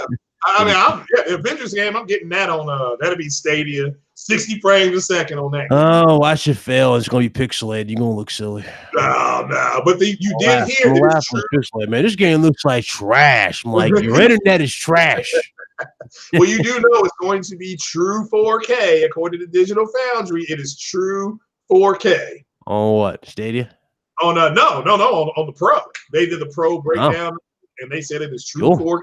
That's awesome. So yeah, I mean, I'm gonna. All I care about is the gameplay. I've been wanting a proper Avengers game. This is looking pretty promising. Hopefully, they do it. But yeah, and it has a single. And I love when they said you can play online with your friends, or you can, or you can play a single player. Carlos said that War Machine gave her that proton cannon. Well, he gave her something because she kept going back to see. I mean, she was matter of fact about that. She fully expected him to drop whatever he was doing when she showed up. That's just her personality, So now the other one that they're not going to like is Miss Marvel, Kamala Khan, because she's Muslim. So, I mean, these dudes are going to go crazy. I mean, it's going to be worth watching it. Get your popcorn ready. So that's all I can say. Get your popcorn. These dudes are going to go crazy. They're doing the Shang-Chi thing. So they're going to have their first Asian Avenger. And then they're going to come back and do Kamala Khan. All this is going to be announced in Phase 4. So I can't wait. It's going to be great. I mean, you're going to have so many hurt feelings over there on that side of YouTube. So I'm excited about it. Kind of funny though. People thought I saw people complaining about the Wasp, her outfit. This is a chick I used to watch. I still watch. Her name's Grace Randolph. She's called Beyond the Trailer. I remember she said that the Wasp suit was too manly looking. I'm like, what are you talking about, Grace? What now? She said her suit, the Wasp, Ant-Man the Wasp, his partner, said her suit was too muscular like a guy. Oh, for pity's sake. I'm like, Grace, chill. It's not. It's not. Stop, Grace. Yeah. She's hilarious. But Mhm. I don't know. Her reviews, for some reason, I think her reviews suck, but I think her actual videos are just funny sometimes. I don't know. Well, here's the thing with her. She got fired by Marvel years ago. Who? Grace Randolph? Yeah, she used to work for Marvel, and she got Oh fired. And shit! so ever since then, she's had a grudge against them, and it's subconscious. She did a quote unquote spoiler free, and I'm putting that in air quotes, review of Avengers Endgame, and she Don't spoiled. watch that. She spoils the She main plot. spoiled it. Yeah, Yeah, and immediately. As soon as she said, "Okay, it's gonna be non-spoiler," yeah, okay, she says the main thing that sets the movie in yeah. motion. And Immediately, it's like, wow, people thanks, Grace. yeah, Thanks, Grace. people were furious with her. They literally said that okay, this is the reason why nobody wants to work with her. And then you know So what's funny too? They had me dying laughing about it. You remember the Halloween movie that came out recently? yeah, It it was a was good great. movie. Everybody likes it. Everybody said it was the best Halloween movie we got. The Rob Zombie one. No, the new one with Jamie Lee Curtis and Oh, okay, yeah. Okay, all right. That was Rob Zombie. Didn't he direct that one? no, that's old. That's an old one. The one you're talking about with Rob Zombie is the one with Malcolm. I forgot his name. Malcolm, what's his name? Is Dr. Loomis? But no, this. There's a new one that came out recently. That one actually had a better reaction from fans, and they thought that was a love letter to fans because they had like the original cues, like sound effects from the original movie. She said, and I quote, that movie wasn't all that, and she said that Jamie Lee Curtis is just a B actress, a B level, movie actress, and a movie that is not really good. I watched that damn movie, and I immediately just looked at Grace like, Grace, do you even know what the hell you're talking about? Did you even No, watch Rob Zombie's movie? no, people do not people do not like. There's a website dedicated to her because people do not like her. Yeah, because she said it was a B movie, she's a B movie actress. But what's funny about her claims? She said the movie wasn't scary, guys. It wasn't that scary to her. But yet, if you go back and watch her reaction to the trailer, this motherfucker jumps in the trailer. So obviously, it's scary. Yeah, but I know Endgame, they actually, if it wasn't, because I didn't know she put out, not to mean to interrupt you, but when she spoiled that, I was watching John Campia's show at the time because he doesn't like her either, and somebody sent him like a $10 with super chat or something like that, and this person just said Grace Randolph. No, they just said beyond the trailer, Grace Randolph just had a major spoiler on her non-spoiler review. But I think she's doing it subconsciously because she hates Marvel. I mean, she's a DC girl, and if you want to go back and see some old videos of her squirming, go back to when the DCEU, when Batman v Superman came out, and then she was cooning. He was so mad that movie didn't do well, and then like, how can these two iconic characters not even gross $1 billion? I'll tell you why, Grace. It sucks. I said it in the chat. I got blocked. Oh, really? Actually, I didn't get blocked. No, I didn't get blocked. My comment got mysteriously deleted. Oh, okay, yeah. I knew my comment was up there because they had over 100 thumbs up. I literally said, I'm like, literally, it's easy. I literally, you time it like you put the little stamp when she says it. I literally did that for the comment. I was like 1 minute 50, or no, 3 minutes and 52 seconds. I remember like it was yesterday. 3 minutes 52 seconds. I was like, easy. It sucks. And the comment disappeared. She's like, Marvel ended up making Civil War because of Batman v Superman. It's like Civil War came out like 6 or 8 weeks after BVS. Like BVS came out in early March, and then May is when Civil War came out, and people just ripped into BVS saying that, that's when they were saying give the rights to Marvel. That was actually a trending hashtag, give the rights to Marvel, stuff like that. And she was mad as hell. I mean, she was just I don't want that to happen. I'm like, well, then you obviously don't care about this franchise. Yeah. I mean, Batman has not had the same level of love since Christopher Nolan's Batman Begins trilogy. I'm just saying. That was one of the dopest DC trilogy. It was so good that actually I wanted him to do every superhero. Yeah. He shows so much love and care to each character. You know what I'm saying? Everybody was well done. Even Talia al Ghul's Oh, I love reveal it. Love was it. shocking, and it took me off guard. I didn't expect that. No, I agree. You know, No, I didn't. I wasn't expecting Duke to become Ra's al Ghul. no, I did You not. know, I thought Duke was just a guy that helped him, conquer his fear. You find out later, oh, he's Ra's al Ghul. It's like, oh, damn, shit. That was a test. You know what I'm saying? The guy that he killed was a test. But then hell, even the Green Arrow on the TV show, he became Ra's al Ghul. Yeah. And, he does. For like maybe 6 episodes, he is Ra's because he survived the blade of Ra's al Ghul and came back, and he's like, "Oh, you're heir to the demon and supposed to marry my daughter," and blah blah. And that girl, I don't know why he didn't marry her because that girl.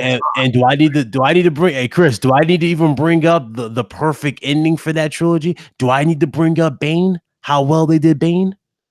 Yeah. Remember how people were complaining about his voice at first? Like, oh, I don't know about this film. Movie comes out. What did they say, Craig? This is the greatest DC film I've ever seen. Yeah, and people came out, yo, this is lit. Yo, he's amazing with his voice. Amazing. This was so it's obvious, and I think a lot of it is subconscious what she's doing because she hates Marvel. And any chance she has to stick it to Marvel, she will try to. She even did a thing where she said the DC characters' outfits were better than the Marvel outfits. She actually did that. She hates them so much. But I mean, you can see why they fired. Did they have like 20 Ra's al Ghuls on Arrow? That's what Sloma said. They had like 20 on there? No, they just had one. And then the father, he became Ra's al Ghul. Oh, damn. So everybody would just become a Ra's al Ghul, huh? And then the girl, no, he's right. Then the woman that was his wife, who he should have married because she was fine. And the girl that played the first Black Canary. Yeah. When they killed her off, I mean, that girl was fine. Oh man. You know what breaks my heart about the Christopher Nolan trilogy, guys? Even though we lost Heath Ledger, right? We were going to get another film, and the other film was going to have the Riddler, and Johnny Depp was going to play the Riddler. Yeah. That would have been you know what I'm saying? That would have been so fucking amazing. Yeah, that would have been good. That would have been so amazing, especially with if Heath still was with us and we had that. I'm pretty sure we probably still would have Batman movies if Heath was still alive. Possibly, yeah. I'd love to hear that character. Yeah, so. I definitely believe it. Yeah, Johnny Depp was going to play the Riddler. That was the rumored cast for it. Johnny Depp. And the way Heath Ledger was grabbing people, their reaction, that was real. Because they all said, well, he said he wanted to be a little. Yeah, he scared the hell out of Maggie Gyllenhaal. He scared the hell out because she didn't know that was happening. Apparently, guys, that scene where they was at Bruce's mansion and whatnot, and they were partying. Apparently, that was legit just a party. And they set everybody up, and nobody saw it coming at all. And when he came out in full makeup, that was the first time everybody saw him on set with his makeup on. And he walked up on Maggie. Maggie was legit being tough because she didn't know what was going on. And he grabbed her face and started doing the speech. And that scared a lot of her. She went into character mode. Yeah. She's a professional. But the look on her face, the capture on her face. Yeah, she was legit uncomfortable looking at the camera, like, can you get him?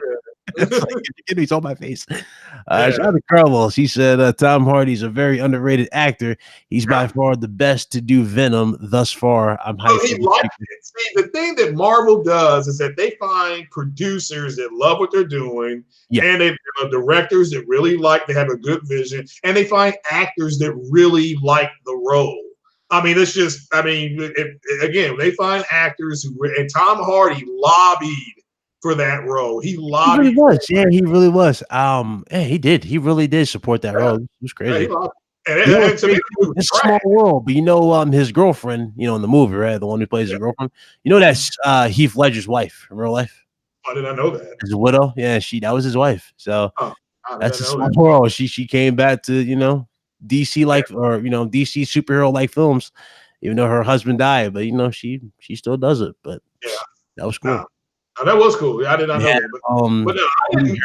Playing Cletus Cassidy, so Venom might turn into Carnage. She might get Carnage. He will be Carnage. Yeah, that's why he said at the end, he said, "I can't wait to get out of here. It's going to be carnage." I'm like, all right, well, he's Carnage. Even though I'm like, yeah, I don't have to do that, but okay, I get it. It will be too hard of a tease, but yeah, he's what they did for Doom in the remake when they did it so cheesy. Prepare to meet your doom. That was terrible. I mean, the only thing I like about that is that he came from a different dimension. So he came there, was like, I'm here to deliver your doom. That was terrible. That was terrible. People walked out of the theater. It's like, well, a lot of people. I ain't gonna lie, it was just I had some funny experiences in the theater, right? When I first, at the end of it, Infinity War, right? You know, when it was going off the air, and when we saw, you know, the post-credit scene, you know, there's a bunch of people there. And you remember when Samuel Jackson, aka Nick Fury, pulls out the pager and calls Captain Marvel. I remember dudes sitting there going, man, I know all the characters in this damn world. I'm like, sure you do, bub. Sure you do. You shut the fuck up. And then when it got to that scene, right, he was like, who that? I'm like, yeah, you know every character. I'm out. You know every character. Yeah, Samuel Jackson's like, mother. You motherfuckers, I'm dead. So, I really, yeah, you know all the characters. Sure you do. No. I pre-ordered that in UHD 4K because that will be a hard, and I'll give people credit. When I did go buy my Captain Marvel movie, a lot of UHD movies of that was gone. So I I hate people like that in the theater. They just talk so much. They be whispering to them. I'm like, well, y'all just shut the hell up and watch that. I've said that before. Hey, keep talking like they would go outside. You got to walk to your car, don't you? Yeah, I was like, just shut up. And there's like, oh my God, they're staying for the post credit. Kill me now. Post credit happens. Then, oh yeah, who that character? I'm like, yeah, you're definitely a hardcore fan. I walk out of the theater. I still see the puzzle. Man, I wonder what that symbol represents. I'm like, yeah, I wonder why you're walking in the direction I'm walking. That's what I'm wondering. I walked outside. That was funny. No post credits for Avengers though, guys. No. Not well. There may be one on the re-release, and there was not a post credit, but it was a again. If you are a big fan, you know what that sound was at Endgame. You know what that sound was. So yeah. No, you know what's funny? That actually happened before Triple J when I went to go see Spider-Man 2 when I was younger. This chick, right? She kept talking during probably one of the coolest scenes in the movie. Y'all remember when Doc Ock first puts on the actual the arms they attach to his spine? You see the needles going and all that. And everybody in the theater, when they saw the needles going to his spine, it was like, ooh, everybody cringed. Yeah. She kept talking during that scene. She's like, oh my God, I wonder if he's gonna be a villain. Everybody's like, everybody was watching, and one dude was like, shut up, lady. And he left. He left the theater for a second, then he had to throw it out. It was hilarious. That was a funny thing. But yeah. Well, I heard you saying something earlier. What were you saying earlier about Matt's gaming? Did I misunderstand what you were saying? Apparently, I don't know. I saw everybody in the chat. They were talking about Maz. There's like, I guess Maz triggered some people. I don't know. Yeah, well, here's what he's done. And this shout out to Matt's gaming. And I talked about this early this morning. He says, it's like he'll say power doesn't matter. Then his power matters to me. Is what he was saying. Yeah, and he'll rephrase it. Okay, power is the thing on Twitter. And he where it was like Xbox One is not going to be as powerful. What's the big deal? Breaking news: this one's more powerful. I'm like, Matt, just make your mind up or don't talk about it. Just you're boring the audience. You're boring all of us. Stop. And then you and him did one that popped up right at the same time yesterday. His upload was when it was like, he called it clarification. And then right after he did you brought yours. I was like, well, Phil Spencer's on here saying he don't know. Exactly. I'm like, what do you mean? I saw that too when I did it. I'm like, clarification. Nobody's confirming nothing. I need clarification. Nobody knows the specification of PS5. Nobody knows the specification of Xbox. So how was that clarification? Yeah, and so it was just and so then he did another video, and this is just recent, where he did another video saying that, well, he thinks power is important, and that it's kind of like, okay, you just said 35 hours ago. Then what? You know, so then I showed Carlos video that kind of I made Carlos, man. When I tell you, I never saw this man cringe or rage so hard in my life. This man rage. You know that new, you look at his video, he's talking about the new AMD cards prices. He said it's a fail and a disaster because of those prices. I'm like, well, I'll tell you, that's just it. He's putting out what he thinks versus. I don't know if they're going to be a fail until I see the real time performance, but they said that they built their cards to take on the 2060 and 2070. And they're actually faster. They're proven and they're cheaper. So it's like, again, I don't get how the pricing is bad. Yeah. Are they going to build a card? So think about what they did. They've got a card. They baited them out. To make a new card. They really baited them out to make a new card. The Nvidia's main selling point at this point is their 2080 because they can no longer say we have a better card than the 2070 than this new Navi. Yeah, we can't do it. Yeah, we can't do it. So they have no choice but to make like a 3000 series or something. Yeah, you know, and their CPU runs circles around Intel, so I disagree to disagree and move on. I mean, I just don't get why it's obvious the whole power thing is bothersome to him and a lot of other people because they keep making videos on it. Yep. And it's like, and what you're saying to me literally is that if you think Xbox giving up the power crown is the end of it, then you're saying all this stuff about Fable coming out and the new Halo coming out and a new Forza and the Gears possibly being upgraded, how are they going to do it with the new Xbox? You're telling everybody that you don't believe in that. The Xbox has got to be able to, and Randall Thorne. You know something, guys? That's not even a silly statement, Impatient. You want to see something? You want something silly? Now, obviously, y'all know the situation with Michael Pachter, and he was joking, and he said $800 for PS5. Yeah. One dude made a video response to me, Craig. That's what he said. That's what he said to me. He said, "How do you know it's not $800? It could very well be $800." I'm like, "Excuse me." Even Michael Pachter said he was being facetious. So, excuse me. $800. Can somebody in the chat explain what reality I'm in? Because there's no way in hell that console is gonna be cost $800. And if it is $800, none of you are gonna buy it. $800. Yeah, I mean they're struggling to try to figure out. So like the $800 console. You guys best believe the $800 will go to a 2070. Yeah, I mean I don't. You know, at that point, and NVIDIA is coming out with a different type of architecture for their 2060 and 2070 and 2080, and the prices are going up.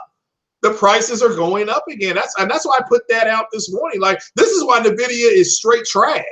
Here's why they're trash. Okay, so you know, here's a card, the Navi card, like you said, it outperforms it. They're talking about the 2070. So the only advantage they have is ray tracing.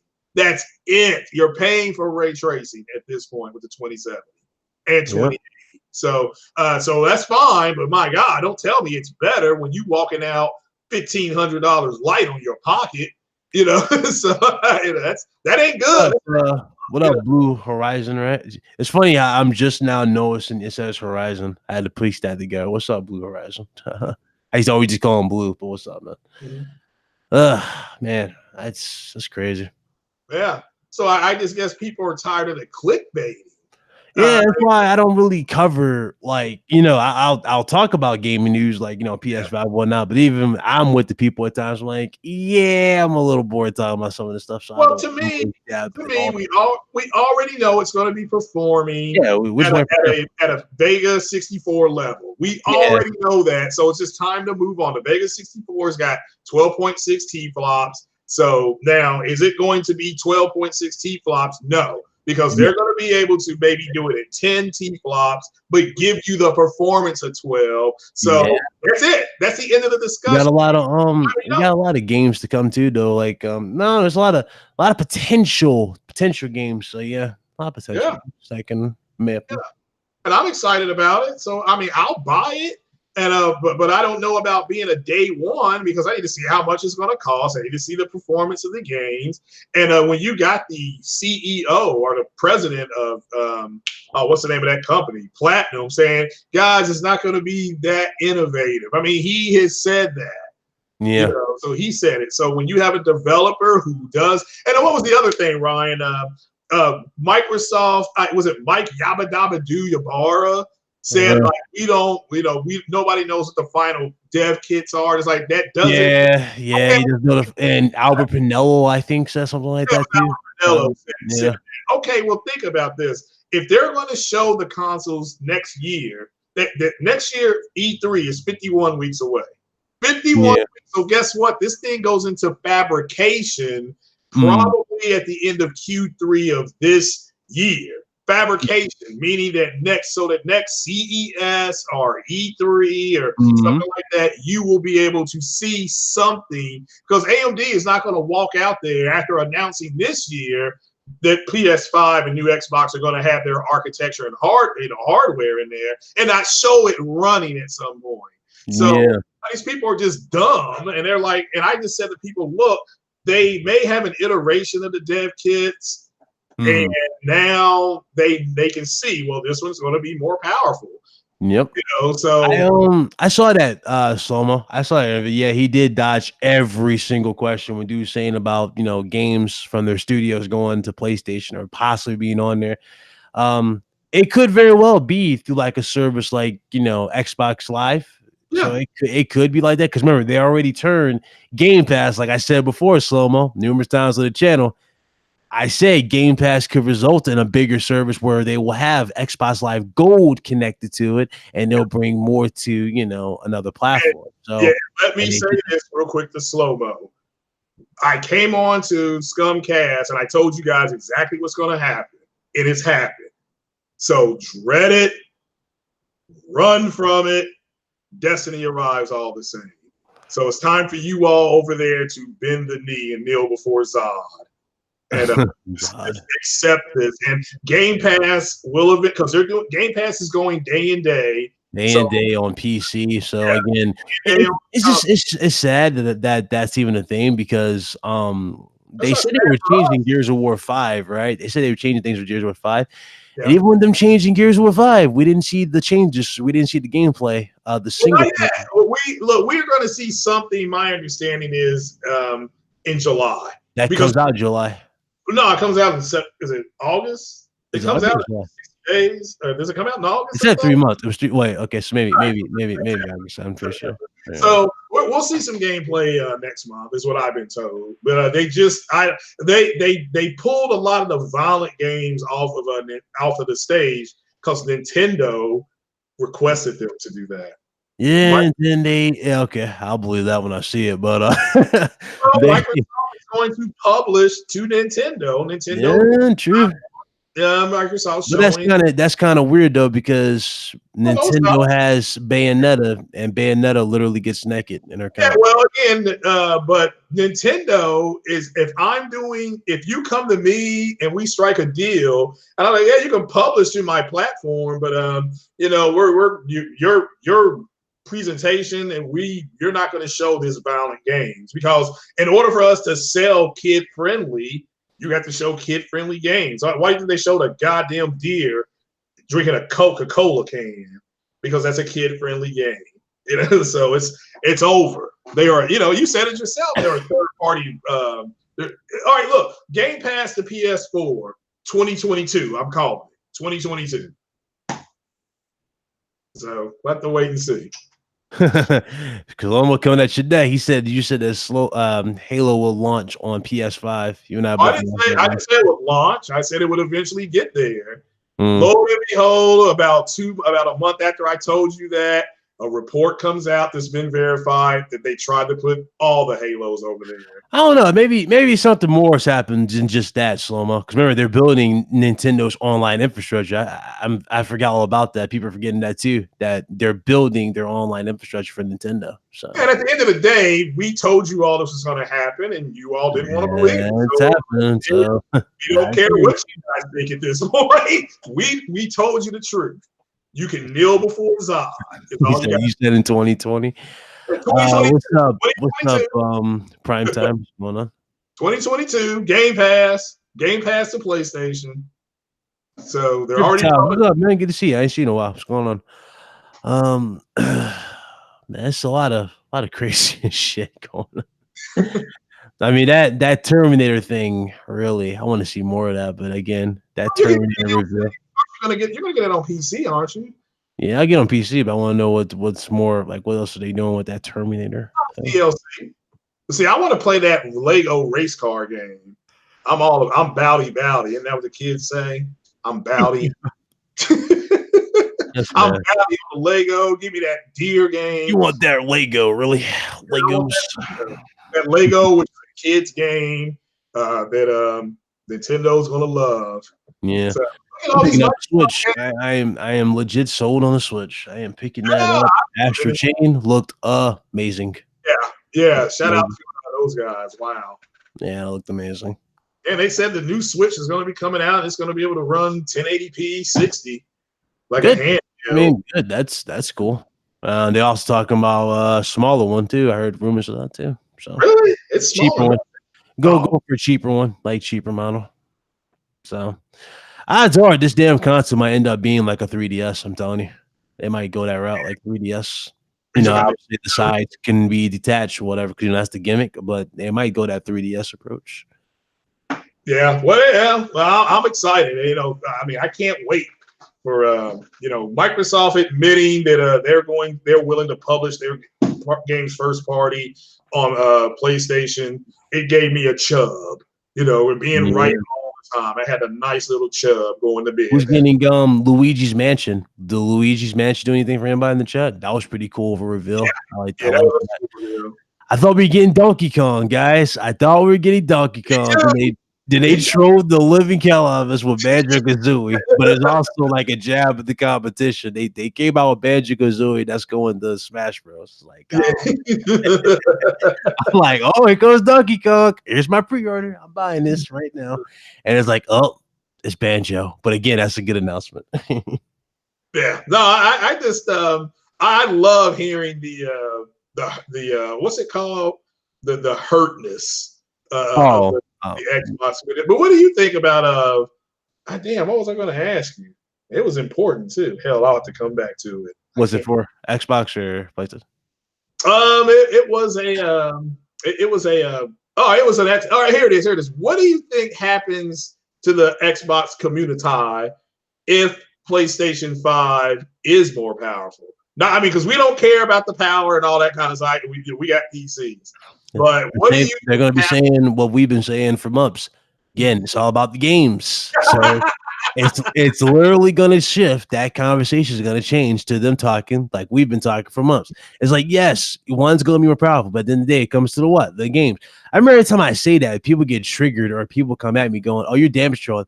How am I damage controlling? That is the fact. It's always been about the games.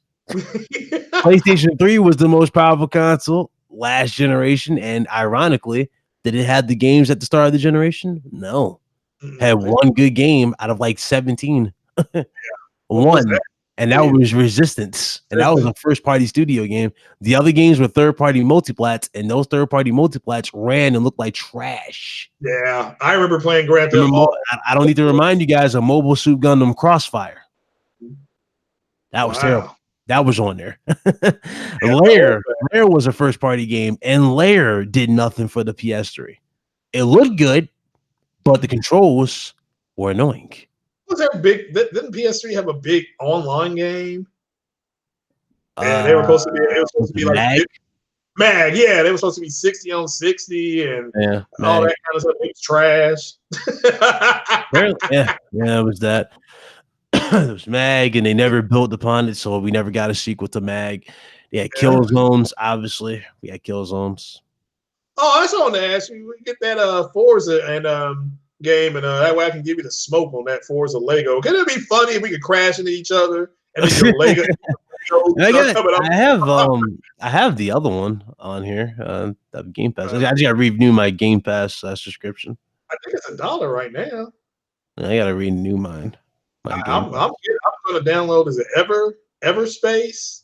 Yeah, I think I'm going to download that. And there was something. Oh, Surviving Mars. I'm going to download that too. Okay. Well, then I definitely got to invest in another hard drive. Even though I got plenty of space, I like to invest in more hard drive space here, just to have more games on the rig here. Yeah, I've got one. Somebody tried to sell me something Oh my called an gosh, SSG. I don't know why. The Like guy tried I have a very capable rig, and a lot of people ask me that question too. to. I have a very good rig, right? And yet I'm still playing classics. Like I love playing Max Payne 2 on my PC or Oh, Max that's Payne fine. 1. I love Are playing you it for playing? some reason. Nothing's really changed aside from performance. It just runs faster. But it's Yeah, like, I love playing this. It's nostalgia. I played Mass Effect 2 yesterday at over 60 frames a second. You know what's gonna happen. I'm like, I just love it. You know, just keep playing this. Soupy textures. Yeah, that was. Oh yeah, I forgot about that. That hilarious pun. Soupy textures. But I'm still trying to figure out where that came from. So I think it was Crap who said soupy textures, and everybody started falling through when it was soupy texture. of course. I think Of course. man, crazy. He says soupy texture. It looks like soup. So Nah, well, I mean, to me, it's I think the Xbox X was a water brawl. So it oh just god, damn water bro. it pretended to have something that it was not going to have, and when people uncovered it, they got mad. So it's just like, man, this is some bullshit.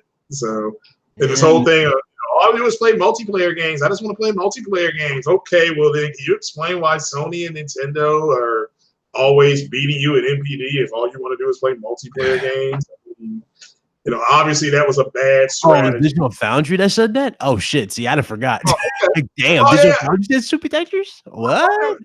See, it's been so long. It's been so many it's been so many hilarious catchphrases that have been thrown at these consoles, and so many hilarious things have been said. You just lose track of who said what. So much happened this year. Yeah. And more insults than people playing games. You notice that this gen compared to last gen? More Yeah. insults. And another thing, do you notice that ever since E3, there's been more talk about the power of the next Xbox than about the damn E3 conference and the games. Yeah, they're like, well, okay, it wasn't a great E3, but hey, at least they were there, so they won. I'm like, okay. Well, they didn't win. Sony was a number 3 talked about publisher at that event, and they weren't even there. That's terrible. Yeah. And then do say, oh, y'all biased, y'all don't say Microsoft won. Even the poll is telling you that Microsoft came in second and Nintendo came in first. Yeah. I mean, this is not somebody being biased. That's the community. That's everybody who was there will tell you the show was not that great. Even the Iron Lords podcast, shout out to the Iron Lords. They told me, they're like, oh, this show was not great. Yeah.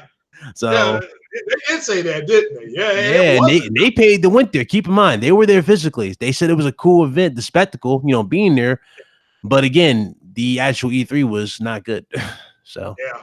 And don't get me wrong, the Square Enix, who had a good presser last year, because I think they showed Monster Hunter last year, I think.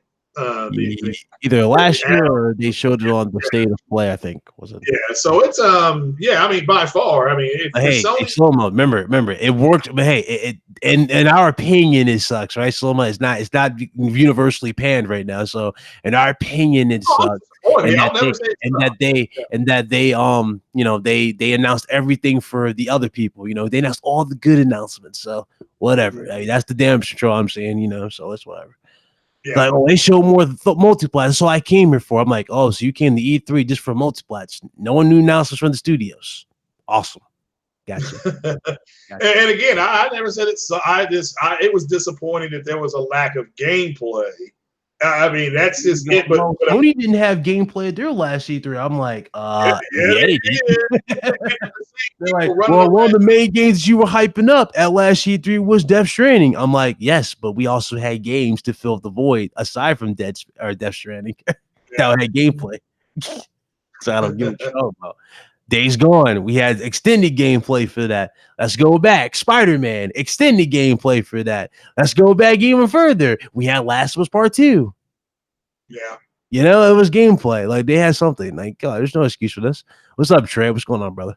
I never understood. They said, well, Microsoft won E3 last year, but had very little to no gameplay. Exactly. But they won last year. Now this year, it's like it was trash.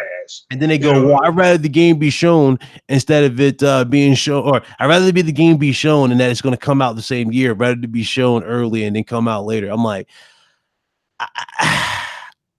it's like you can't win with some people on the internet. You really can't win. Well, they're going to keep on bullshitting. I mean, Alpha Protocol is on sale on Steam, by the way. I'd rather them not show a game that's going to be years out. I'm like, it's called a teaser. It's like a movie. I keep on saying to people, Teaser. It gives you a taste of what's in store for the future. Do I need to go back to the Order 1886? Did we get gameplay for the Order 1886 at first? No, we got a teaser showing you the Blackwater and them talking about lichens. Then we got gameplay the following year. It adds up. So people making, the fact that I didn't even see nothing like that on their stage kind of really upsetted me. Even though we already know it's going to be next gen, because they pretty much told you everything's going to be next gen with him announcing that Halo Infinite is going to be on the next Xbox. It's like, Phil, did you just announce another Xbox last year? Now you're doing it now. Like too many consoles, Phil. Too many consoles. We can't take that many consoles. Yeah, trash. I mean, again, it's just like their whole vision of what they thought was going to happen has come crashing down around them, and so and that's why so many of them aren't on Twitter hardly anymore. I mean, you don't see them any. At least I take that back. On my timeline, well, if they come into my timeline, I'm gonna smash them. Catchphrase, man. Every time somebody come at you, about this drama involving this content, you be like, "I am inevitable." Snap. Yeah, pretty much. The Green Crew, I gave them the Thanos snap. I'm like, oh, it's like the bleed. I mean, people are like, what happened to the bleed? The bleed Green Crew. I'm like, Thanos snapped them. Yeah. What happened? At the studios that they bought, nothing from these studios. So it was like, okay, so I remember you bought like 14 studios, right? So you bought 14 studios.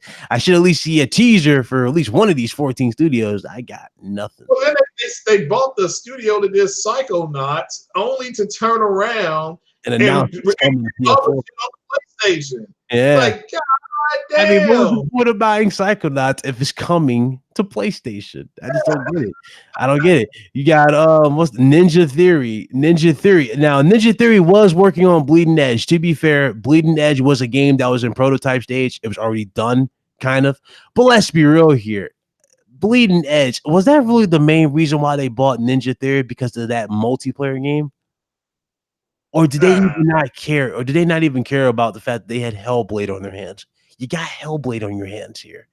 Hellblade sell a console easy, easy. Well, that's a walking simulator according to those moist simps. Just like what's the name can sell a console? Tomb Raider. Even though the latest Tomb Raider games have not been good, all you got to do is just go back to the drawing board and do it proper. Yeah, well, and I guarantee you she will sell a console easy. Yeah, she can sell consoles.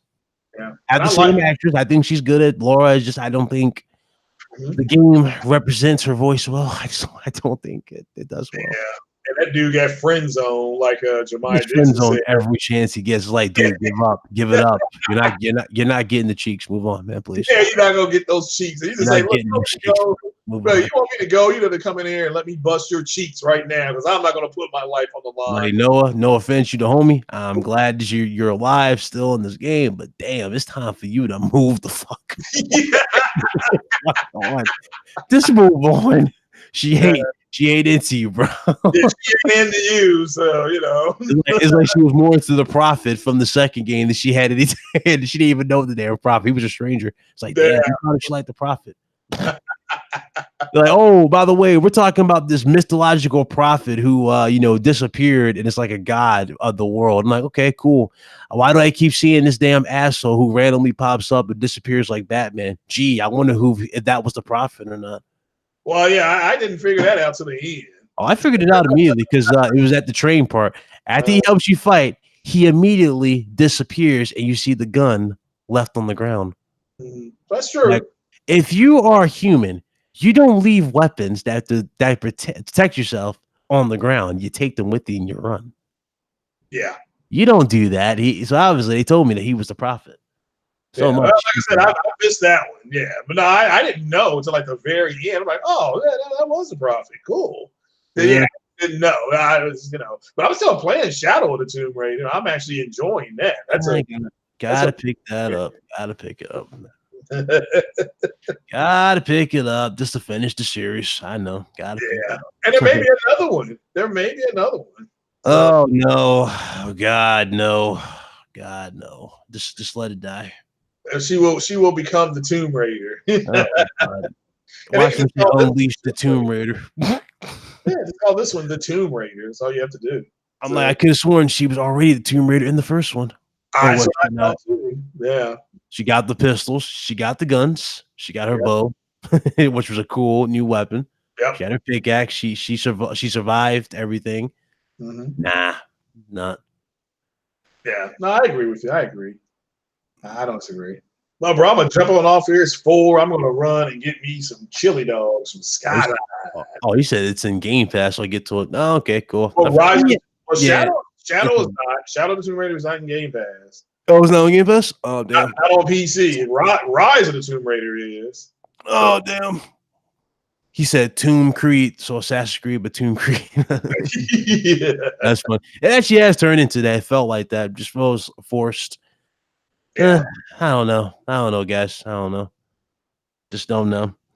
I'm looking forward to next generation, though, for sure. This was a good little. I think it was a nice little generation. Didn't last crazy long like PS3 and 360. About what, 7 years? Yeah. If these consoles do come out in 20, it'll be 7 years. 2020. So yeah, that's 7 years. That was a good time.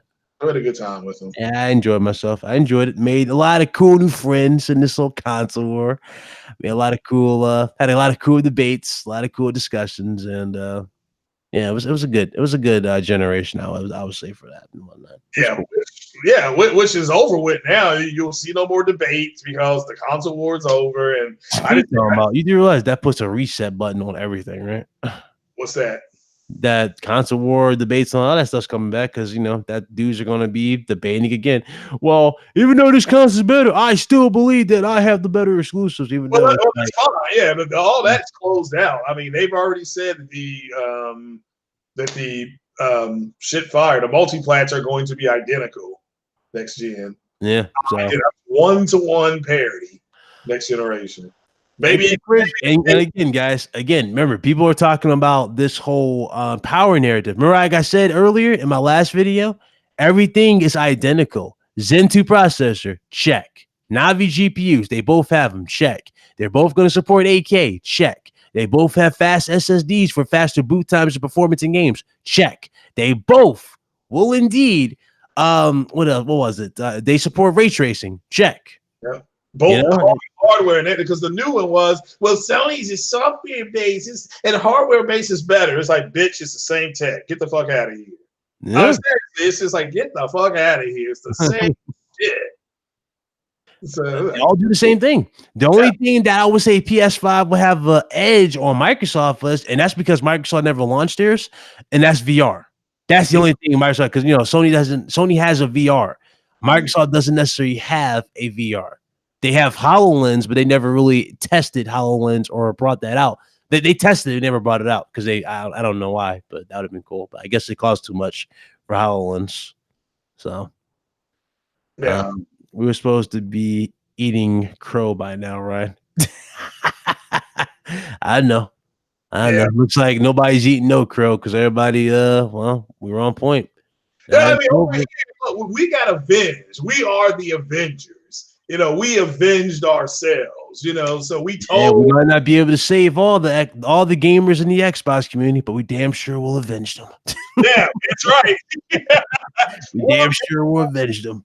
Yeah, we'll avenge you all too. But before that, you're going to kneel before Zod, and you're going to say, you know what? Yeah, we were wrong this generation. Xbox was trash. And I'm proud though. I'm happy though. I'm happy of everything though. Made a lot of cool friendships on the Xbox front. I know a lot of you were still surprised because I had cool with Dealer. I told you guys I'm cool with Dealer. I have no beef with Dealer. Nobody. I'm cool with Xbox dudes. It's just they see where I'm coming from.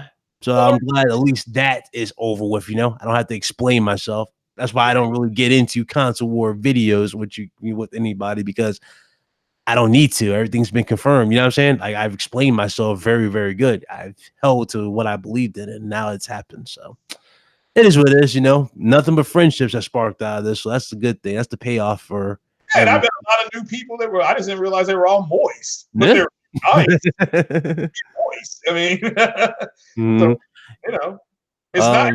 He said PlayStation has won every gen versus Microsoft. Pretty much, if you think about it, pretty much, except for one, that was Nintendo. But pretty much, they have outshined Microsoft in every single generation. PS2, they wiped the floor with everybody. PS3, they came in second place. Microsoft came in third because Sony came back with console sales and outsold them. Even though many people will argue that 360 did probably the best because of the accolades, but still. Sony did still outshine them in the end when it came to hardware sales and, of course, games that were dropping. So Sony did redeem themselves with PS3 in the long run. Nintendo won that generation though with the Wii because you can't beat a $100 console. Yeah, Really can't beat a $100 console. That's why the Stadia is going to be successful because it's It's not going to be a Wii, Craig. Huh? It ain't gonna be no damn Wii, Craig. What's that? That damn Stadia. It's not gonna be no damn Wii. Successful because it's only $120. It's gonna be 120 bucks for a controller, a damn dongle, and 4K 60 on and a damn code that says 4K. Come on. Yeah, I'm a stream. When I do that shit, it's gonna say I'm just gonna put 4K 60 HDR. Where are you at on these games? That's what I'm gonna put in my little section thing that's there. But I'm looking forward to Scumcast with you and Slow Mo. That's gonna be interesting. Hey, Slow Mo, timestamp this, bro. You heard everything you said. Timestamp it because I'm interested to see y'all two on Scumcast talk about it. Bend the knee. It's simple. Just bend the knee. And it's gonna be interesting in the game for y'all two. It's not that big a deal to me that they were wrong about everything. That's just everybody knows you guys are wrong. If you admit it, we can help you all out here, but just bend the knee. But shout out to Slow-Mo. I'm just breaking balls. Slow-Mo, he's a cool ass dude. He is. Shout out. And again, thanks everybody for subbing to me. I've got 1,000 subs for now. Congrats, man. That's awesome. Somebody may quit tonight and put me at 993 for all I know. But so that was cool getting to that. I never thought I got 950 more subs than I need. I was only shooting for 50, but that's good, man. So what are you gonna do to celebrate? Well, I did a podcast earlier. I'm going to do a game stream. I think I'm going to play some Xbox Game Pass on PC. So I'm just gaming, just gaming it up, having fun. So, but I'm playing this Days Gone, so a little bit more because I like killing people with that machete. So. It's Ryan told us he unsubbing. Ryan thought I'm unsubbing. That's fine. It's all right though. But my account, they said, is under review for something called monetization or something like that. So yeah, that's like a logical party for you. He said you're going to drink some Craig, or you're going to drink some Google moonshine. I might. Well, I am going to go because I'm so loving this. I got this Father's Day gift, this house, and it glows, and so I do want the keyboard now. The keyboard just looks boring. Oh, I mean, check out the check out the Iron Lords. They show out the new prop replica for the Infinity Gauntlet. It's huge. It's huge, but it legit looks like the movie, and it's really dope. It's really cool. The lights, everything on it. Shout out to King David. That was insane. Yeah, no, that is a cool. But it's $900. Keep in mind, it's $1,000 prop. Yeah, well, they can have that. I think somebody said when they closed off everything that somebody stole that. They were like, "Did you all keep anything from the set?" And the people were like, "No." They were like, "Because that Infinity Gauntlet's missing." So now the one that Iron Man had at the I'm not going to spoil it. The other one that was in the movie. I wouldn't mind having a prop of that. They're probably gonna, they're gonna do that. Hot Toys and Sideshow, they do all that crap. They had it before. Cosplay players, they will do that. That's gonna be a weird cosplay. We're gonna do paint yourself. I can't say it. Never mind. Yeah, I can't say I was about to say so. Never mind. Let me catch myself. Yeah. So so. But yeah, I'm gonna jump on off here, bro. Thanks for having me. Yeah, absolutely, man. Let's go. I'm gonna shut it down as well, guys. That was the stream. Pretty quick little discussion. A few things to talk about. Definitely a cool little discussion with the Spider-Man potential. So hope you guys enjoyed that. Hit that like button if you did. I do appreciate y'all again, and y'all be blessed, man. We'll see you guys Friday on the RGT. All right. Let me. Spartan, I got you next time, bro, for sure. I didn't even see your comment, bro. I got you next time. Yeah, and I got to work this Friday, so I'll miss it this Friday. Yeah, so there you go. My opportunity right there. If you free for Friday, let me know. But because I know Carlos is going to Dominican Republic, so Yeah, and I got to work. I'm Friday. I'm off. This is like my weekend today, tomorrow, and I'm off tomorrow as well. I tried to watch that slavery reparations thing. That was such a effing farce. I got so mad. I started playing Days Gone. So I got to work Friday, Saturday. So let me go ahead and end this right here.